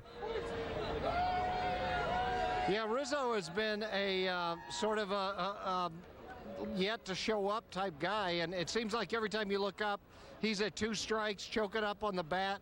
I think the emphasis today is make them throw you a strike. Don't help the Giants pitchers get ahead in the counts. I look for Rizzo to be working counts, maybe a little bit more disciplined. Joe Madden has a feeling that Anthony Rizzo has been getting pitched around in this series and has played into it by expanding the strike zone. So I'm going to watch him close tonight and see if he's taking balls and swinging at strikes. Every game in the short series, real important. But tonight, if you don't close it out, then maybe you get Cueto and Bumgarner in Game 5. How important is it to finish them off tonight? They were so close last night. Yeah, I think it's important. You also get, you know, while the Cubs have been curse/goat-proof in the Joe Madden era, I don't know that they want to go to Wrigley Field after having lost 2 games in a row and face a team that they only beat 1-0 the last time they had this matchup, Cueto-Lester. I think tonight is probably a better shot for the Cubs to win than Game 5 would be. So I think there's, you know, I know there's going to be a sense of urgency. There is in all of these games. But, you know, if the Cubs can win also, keep this in mind. If they can win tonight, the other National League game, right now the Dodgers are beating the Nationals. The Cubs win, the Nationals have to use Max Scherzer in a Game 5, beat the Dodgers, which I think they will in Washington. That would set the championship series up very well. So the Cubs, if they can win, not use John Lester in a Game 5, big advantage. So last night felt like a game the Cubs didn't have to win. I think tonight they really need to win this. And the Nationals just scored 3 in the 7th, as you mentioned that, so still a lot to be determined. Phil, thanks for your time. We appreciate it. Thanks, Luke. All right, for more on John Lackey, let's send it over to Holly, who's over at the touch screen right now. Hi, guys. Well, we're going to teach you a little bit about John Lackey and the arsenal that he has. It's going to get the giant hitters out tonight. Phil Rogers did a fantastic job kind of leading us into it. You know, he talked about that wipeout slider. We're going to show you that. But we're going to show you first what John Lackey has and what his arsenal is all about. And the first thing that I want to show you is the get-me-over slider. Boom. You see it right there. Now, there's a difference between the 2 pitches. There's a little less velocity. John's merely throwing that pitch so that he can get a strike. You've got fastball hitters. Big league hitters love to hit fastballs. You throw that pitch to a middle-of-the-lineup type bat, a Buster Posey, you can pick up a quick strike right away. Now, that's a big part of what he does, and he throws his slider an awful lot. We know that. That right there, ladies and gentlemen, is the wipeout slider. It is deliberately thrown as a ball, and as you see, has a little bit more velocity behind it, a little higher spin rate, and he spins it down into the lower part of the strike zone, and that's exactly where he wants to do it. He wants to show the hitter that it's in the zone and then out of the zone and get a swing and a miss. A big pitch for John Lester tonight. That's what you want to, John Lackey. I said John Lester.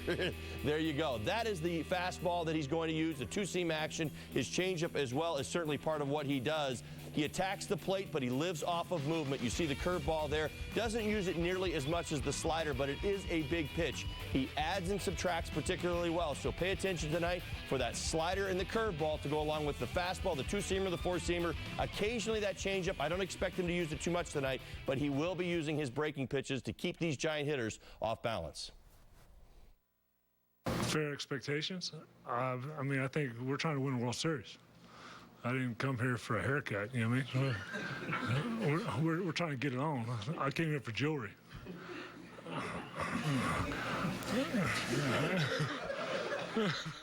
John Lackey back in August speaking about his mindset when he came to Chicago, and the righty getting ready to start tonight's Game 4 of the NLDS against the Giants. Lackey certainly no stranger to postseason baseball. For more on that, let's send it back to Kelly Kroll, who's live in San Francisco. Hi, Kelly. Hey, Luke. Well, I actually walked into the park behind John Lackey and David Ross this afternoon, as cool, calm, and collected as you would imagine, his big game cowboy hat on. And in his words, you just heard him, it's time to get it on. His 24th postseason start coming this evening, but maybe none were as big as the first one, his rookie season in 2002, Game 7 of the World Series. He's pitching for Anaheim. Of course, Joe Maddon was on that staff, and they took home the title against the Giants. So, as Maddon has joked a number of times, John Lackey actually paid for his daughter's wedding that year, but the two of them reflecting on that 2002 World Series championship yesterday. Soch and those guys obviously had some confidence in me in 2002 to put me in some big games, and I guess that can carry over because I've been fortunate to be on several playoff teams and been in these spots a couple times. The game I remember the most, I think, is the last one, Game 7. A big part of it was that John was so young. I mean, he was just come up during the season that year, and I think there was a point where we brought him up, sent him back down, and then had brought him back up. He fit in so well so quickly. It's unusual that you definitely want to give the ball in the Game 7 to a guy with that little experience, but we felt good about it. I think he only pitched 5 innings in the Game 7, but the point is that John was such a great battler. We felt good about that. Plus, we felt really good about our bullpen. We had a really good bullpen. I'd tell you, there's not a whole lot of difference between him then and now. He's the same guy. He's actually in better shape now, I think. He looks better than he did in 2002. Better diet, better lifestyle, I think. A better life coach, whatever. So I think John's made a lot of practical improvements since then, but he's actually the same cat. He's the same guy. Stuff's almost the same. If you look at the gun readings, they're very similar to what it was like back then. I used to go out. He was one of my drinking buddies back then. I used to hang out with the relief pitchers and some of the starters, and had a lot of great conversations with him, and it's very similar. There's nothing, I'm telling you, the guy hasn't changed at all. He's just in better shape. Well, Joe Maddon said just a few minutes ago that when he got on the bus this afternoon, John Lackey was locked in, definitely not approachable. Not that that's different from any other start, but Maddon knows this guy going for the Giants pretty well also, guys. Matt Moore, pitched for him in 2011 and 2013, and when you look at his October resume, that 2011 game, pretty darn good. The 2013 game 1 of the ALDS, not so good. 4 1/3, 7 earned runs. So we'll see which Matt Moore shows up tonight and which John Lackey shows up. It should be a fantastic Game 4 here in front of AT&T Park in San Francisco. That'll do it from here. Thank you, Kelly, and the two clowns standing behind you. We'll talk more about pitching later in the show. The starters have done a pretty good job keeping the Giants' offense in check. They've also done a great job of helping out the offense, but coming through when it's their turn at the dish.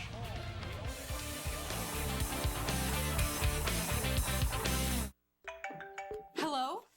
This is she. Is that the doctor? Okay, wow, really? It's 2? That's great news, thank you. It's 2? Yes, it's 2. It's 2 for 1 windows at Feldco. Feldco is offering 2 windows for the price of 1, with no money down and no interest until 2018. 2 windows for the price of 1, and soon. Hurry. Call now. For quality windows, siding, and doors, call 866 for Feldco. Did you just see that? That was awesome. We have to try it. Okay. Okay, mine's not working. Maybe you have to bump it. Oh, yeah, do the bump it thing. Right. Okay. Yeah.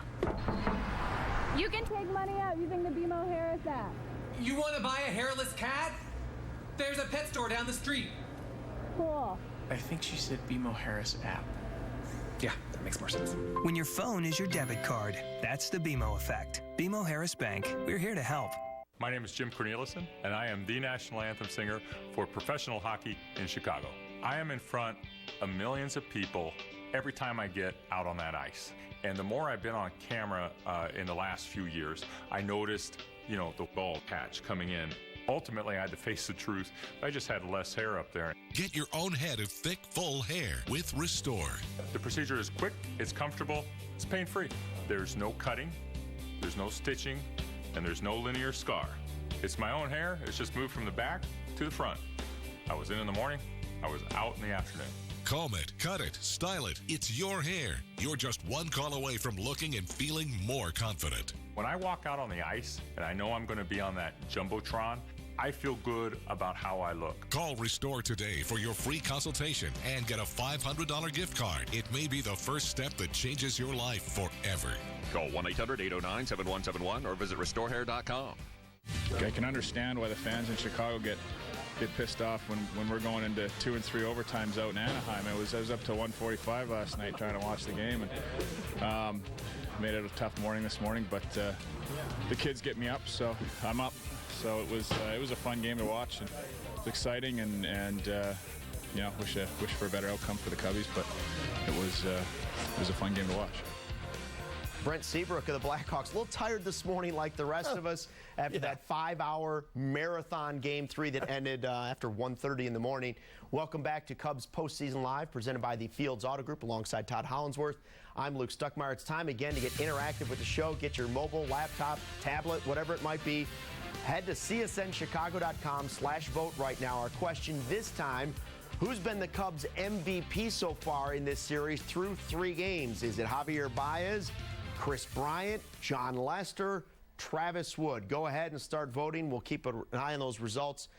Some thoughts from you. What do you think? I think Javi Baez. I think that would be my vote right now. But, of course, there's still room to be decided. I mean, I look at today and think that could certainly be a factor today's game. Javi is out in front in my mind.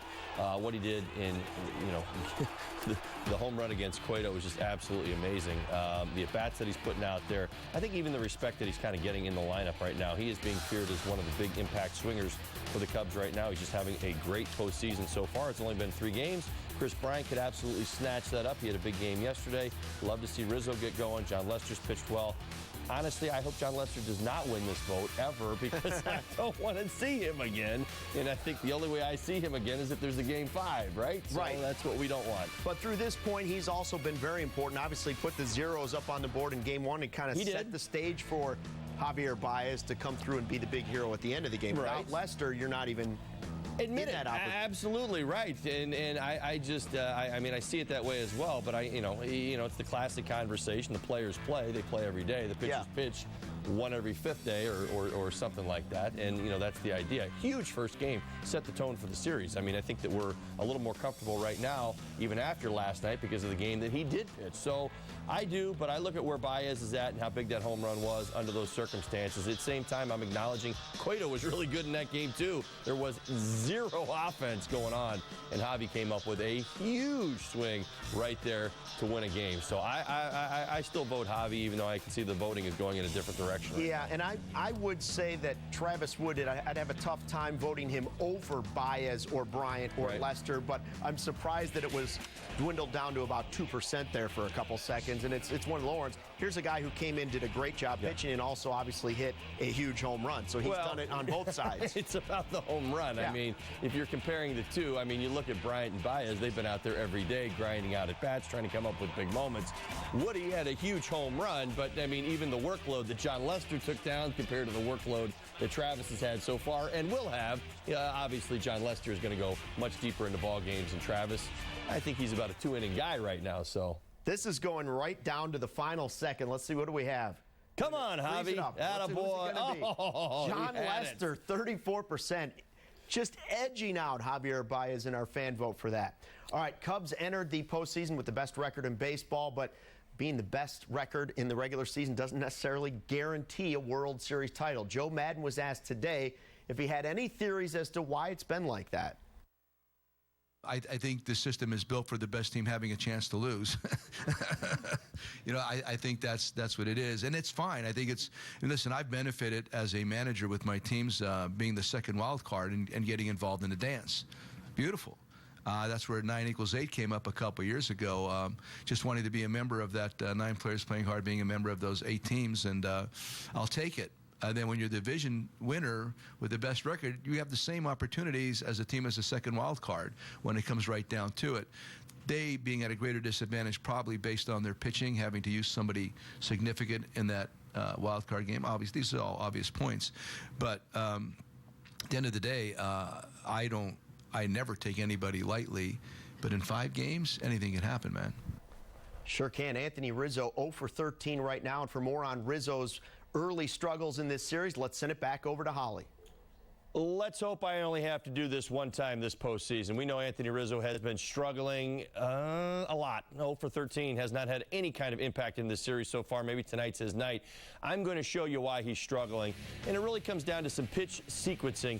When you look at one of his at-bats last night, it speaks to what Joe Maddon has been talking about, you know, expanding that strike zone, but also understanding that Anthony is absolutely pressing just a little bit. And sometimes you fall into these little traps. So let's put the video in play here. This is an at-bat from last night's ball game. Cubbies are up 3-0, top 2 runners on first and second, 2 outs. Now, Madison Bumgarner, you see the box right there lights up. He throws a get-me-over strike, which is okay. Now, listen, you're sitting dead red against Madison Bumgarner. We talked about it. Where are you looking for pitches? If you were Anthony Rizzo last night, much like Miguel Montero, remember the line drive he had to right field? He got a fastball in the inner third. Anthony Rizzo was probably thinking very much the same thing. Madison Bumgarner classically pitches to this side of the plate for Anthony Rizzo. He gets a first pitch curveball. He takes that curveball, so now he's down. But that's not a big deal to a hitter, that first pitch. You don't worry about a first pitch curveball from a lefty. You take the pitch, you say, okay, I'm down 0-1. But here is where the at-bat starts to get lost. Put this play in, put it in play here. So now he's down 0-1. Look at that pitch. Started out in the strike zone, but it worked its way off the corner. Clearly a ball by all of our eyes and all of our standards. Now, Anthony's trying to get out in front. He's trying to be aggressive. He chases there. But what ends up happening when you chase on an 0-1 pitch, you now put yourself in a hole. That was basically an unhittable pitch. He's now down in the count 0-2. When you're down in the count 0-2, any kind of numbers that you look at, any hitter's going to tell you the numbers are absolutely awful. 200 hitters. That's a great hitter on an 0-2 count or even a 1-2 count. So now Anthony's in this count and has been quite consistently in the postseason so far down in the count. What ends up happening, you end up expanding the strike zone. You continue to tell yourself, I've got to foul pitches off or I've got to battle. What you end up doing is expanding your strike zone and making yourself more vulnerable to bad pitches. And as you watch, as bad as that pitch was on an 0-2 count, you're going to see an even worse pitch, and you're going to watch Anthony expand his strike zone even more. Lower and farther off the plate. Anthony clearly frustrated, but for me, it really goes back to that second pitch. If he takes that slider, it becomes a 1-1 count. Now Madison Bumgarner has to respect him a little bit more. He doesn't want to fall behind or become predictable. What they're trying to do is get Anthony to expand his strike zone and open it up. If he shows enough discipline early in the count, he'll get ahead. He'll start earning some fastballs. All right, thanks, Ollie. Who's been hitting well? Well, we know Rizzo has struggled, but boy, the Cubs pitchers have been really good at the plate, driving in 6 of the 11 runs in the first 3 games for the Cubs. Pitchers with the most RBI in the postseason series. Look at that, Cubs in this NLDS right at the top, ahead of the 1970 Orioles in the ALCS and the Braves in 1958. 3 for 8, 2 homers. Cubs have been really, really good.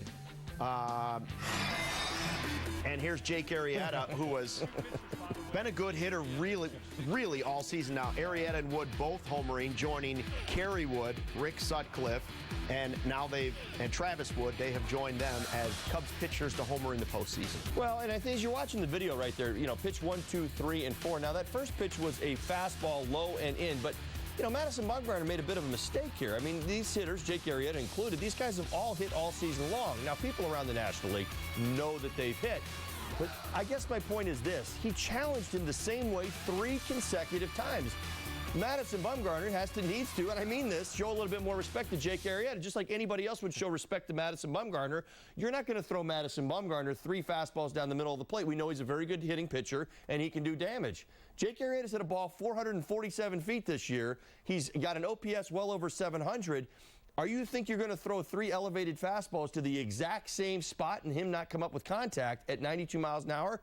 honestly, I have to admit, I really wasn't surprised. I mean, I was surprised he hit a homer there, but I wasn't surprised that he hit the ball hard, and that's what it came down to. If they're going to continue to make mistakes out over the plate to our pitchers, they're going to continue to hit and have impact in this series. It's like back in the day pitching to Zambrano. He wasn't going up there just to kind of like take a free pass. He was the guy to do the damage. He wanted to hit homers. Yeah, that's what they're doing. All right, we have to take another time out here on Cubs Postgame Live, presented by the Fields Auto Group. This series has seen some great defensive plays as well from both teams. Cubs and Giants battling for the right to move on to the NLCS. How about Almora and Baez in this one?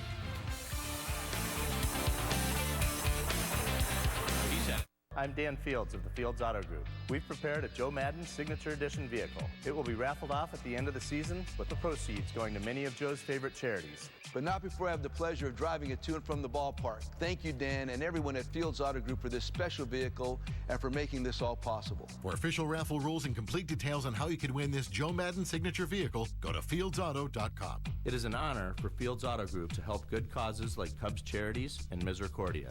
Fields matters because you matter. This Cubs Injury Report is brought to you by ATI Physical Therapy, taking physical therapy to a higher level. Ask your doctor about ATI Physical Therapy. Get there. My cardiologist said, I don't want you to come back until you get something done about those teeth. That is the foundation of good heart health. We're doing amazing transformations, and it's not just a smile. It changes their person's total outlook. At Clear Choice, we understand that your dental health impacts your total health. Doing the best for your own personal health is what's important. Schedule your free consultation today. We'll even talk about financing options. Call Clear Choice today. Friday nights, get your gridiron on with High School Lights on CSN. It's Chicagoland's premier preps recap show, featuring the latest scores, highlights, interviews, fan reaction, and more. High School Lights, presented by Wintrust. Fridays at 11 on CSN. Look at it, lads. New York City. Just doesn't get any better than this. Actually, it does. With Grubhub, you can get the best foods delivered anywhere. Gluten-free pad thai here for Seamus. I am Seamus. Gluten-free? Yeah. Can't even taste the difference. Oh, you gotta lock up that front tire. Sports Talk Live, presented by the all-new Chevy Silverado. Weeknights at 5:30. Welcome back. 17 minutes until the start of the game. Still time to call Feldco. 866 for Feldco. Get a free bowl of soup or at least a piece of pizza with that hat. Welcome back to Cubs Postgame Live, presented by the Fields Auto Group. Cubs trying to finish this off and get rid of the Giants and move on to the NLCS tonight. Defense has been great from both teams so far in this series. Athleticism. Yeah. We've seen what great athletes both these teams have, especially defensively. It starts with where they played. You know, how many lineouts have we seen in the series as well? I mean, it's partly defensive positioning. You see Buster Posey's right there, stay inside that baseball. Almora, you know what he does so well right here is he stays through the run. A lot of times you run to a catch and you think that it's time to maybe let up a little bit and kind of decelerate. He has to run through that catch right there because that ball is spinning away from him. It is moving towards the line. When you're an outfielder and you've got a right-handed hitter, you're playing right field, everything is going to move away from you. You've got to chase all the way through the catch. He does a fantastic job of doing that right there and makes a big play. He doesn't come up with that. That might have been a run. Javier Baez has been spectacular no matter where he's been on the all field. All season long. Yeah, really great. And when you go back to Almora, I know people are wondering why he was on instead of Caesar. You could argue that Almora is the best defensive outfielder in the entire organization. I know a lot of people are saying Hayward. Maybe Hayward should have been in there. Almora is no slouch. He's one of the best in the National League defensively in the outfield. Almora is my selection. He belongs on this roster. I'd been saying it all September long. I just didn't know if somebody was going to keep him off the roster. I mean, he didn't play himself off the roster. Somebody may have taken his spot. Thankfully, that's not the way it went. I like Almora. I like his game. He's hit under pressure. He's played great defense across the outfield. And he's walked into games. You know, it's not easy coming off the bench, jumping into a tie ball game and being asked to go play outfield defense like right away in San Francisco, which is one of the most difficult outfields to navigate. He's done it seamlessly. Just jumps out there, plays with enthusiasm, excitement, and passion. It's what you want. He's earned his playing time. There's no doubt about it. Hey, another guy that's been great defensively, David Ross, back in the lineup tonight. Behind the plate, he has been great so far. Meanwhile, the Giants, hey, they're no slouches either. They've been good in the field as well. Well, yeah, and they have, right? Brandon Crawford certainly leading the way for them. He is a great defensive shortstop right there with Addison Russell. As a matter of fact, I believe they're tied with defensive runs saved between the two of them. I believe it was 19-21. We had it up the other night, but just one of the best shortstops in the game. They are a very good defensive team. They do not make mistakes, and I also, as I said, give them an awful lot of credit. You know, the game today is talked about and looked at differently. We've seen an awful lot of lineouts in this series. I was thinking the other night we had 5 or 6 lineouts in this ballgame for both sides. It's defensive positioning, pitching to the defense as well. Both of these teams have done that. They have a good starting staff. They pitch to the defense, as does ours. All right, we have to take our final timeout here on Cubs Postseason Live, presented by the Fields Auto Group. When we come back, we'll each make our pick for key performer. Plus, Holly's going to give us his keys to tonight's game, which hopefully will end with the Cubs clinching a spot in the 2016 National League Championship Series. We'll be right back.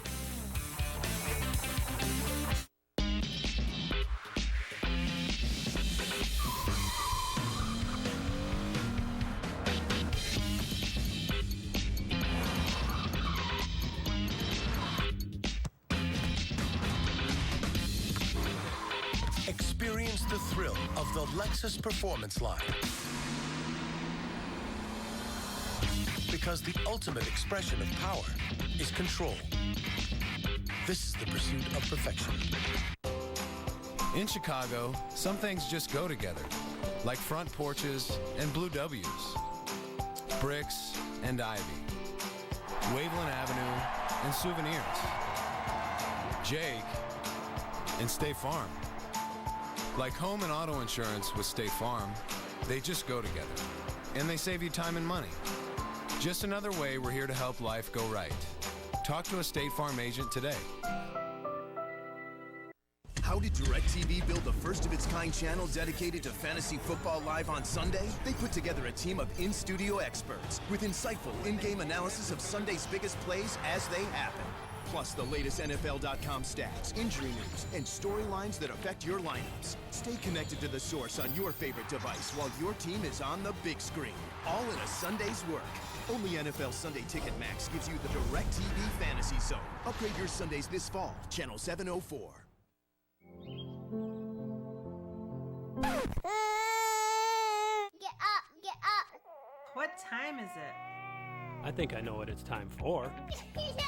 If your family is complete, the safest and most effective form of birth control is a vasectomy. Call today for a same-day consultation and procedure in one of our 3 state-of-the-art facilities. Daddy, how are babies made? I can tell you how they're not made. Advanced Urology Associates. Safe, simple, and effective. Getting ready for Game 4. Time for our Fields Auto Group keys to the game. And Todd, what do you have for us? No history, no problem. Cubs hitters versus Matt Moore. Listen, Dexter Fowler's got 1 at bat. There is not a lot of history. Now, what does that tell us? There's 2 things there that sometimes the Cubs hitters have struggled with guys they are not familiar with. Now, Matt Moore's pretty good. He's got a good arm. We've already broken him down just a little bit. But here's the thing. Matt Moore on 6+ days rest. In fact, he's pitching on 8 days rest today. Has been very mediocre. In fact, over the last 2 seasons, 49 innings of both of the last 2 seasons combined. He's got an ERA of 5.29. He's got a whip of 1.5. What does that tell you? That the layoff, that there's too much time off. This is a rhythm guy.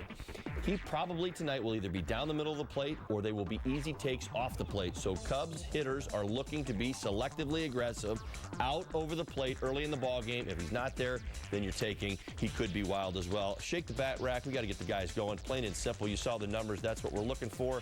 A little bit more production, particularly in the middle of the lineup. We talked about that. One plays off the other with Matt Moore going. And last one is a better bullpen. We had some issues last night. We got down to that 8th inning, and we saw how things kind of shook out. I'm expecting a little better go around this time. Things got a little complicated. I think that Chapman and the 9th inning is how it needs to be, and everything before that is a little bit more of a script. 20 seconds left. Key performers. I'm going Sean Dunston on behalf of Cap, senior. I am hoping that Sean Dunston has one of the best games of his career, but I'm going to go with Dexter Fowler. All right, we'll see what happens. Cubs try to close it out by the Bay. Thanks for watching Postseason Live, presented by the Fields Auto Group. We'll see you right back here after the game.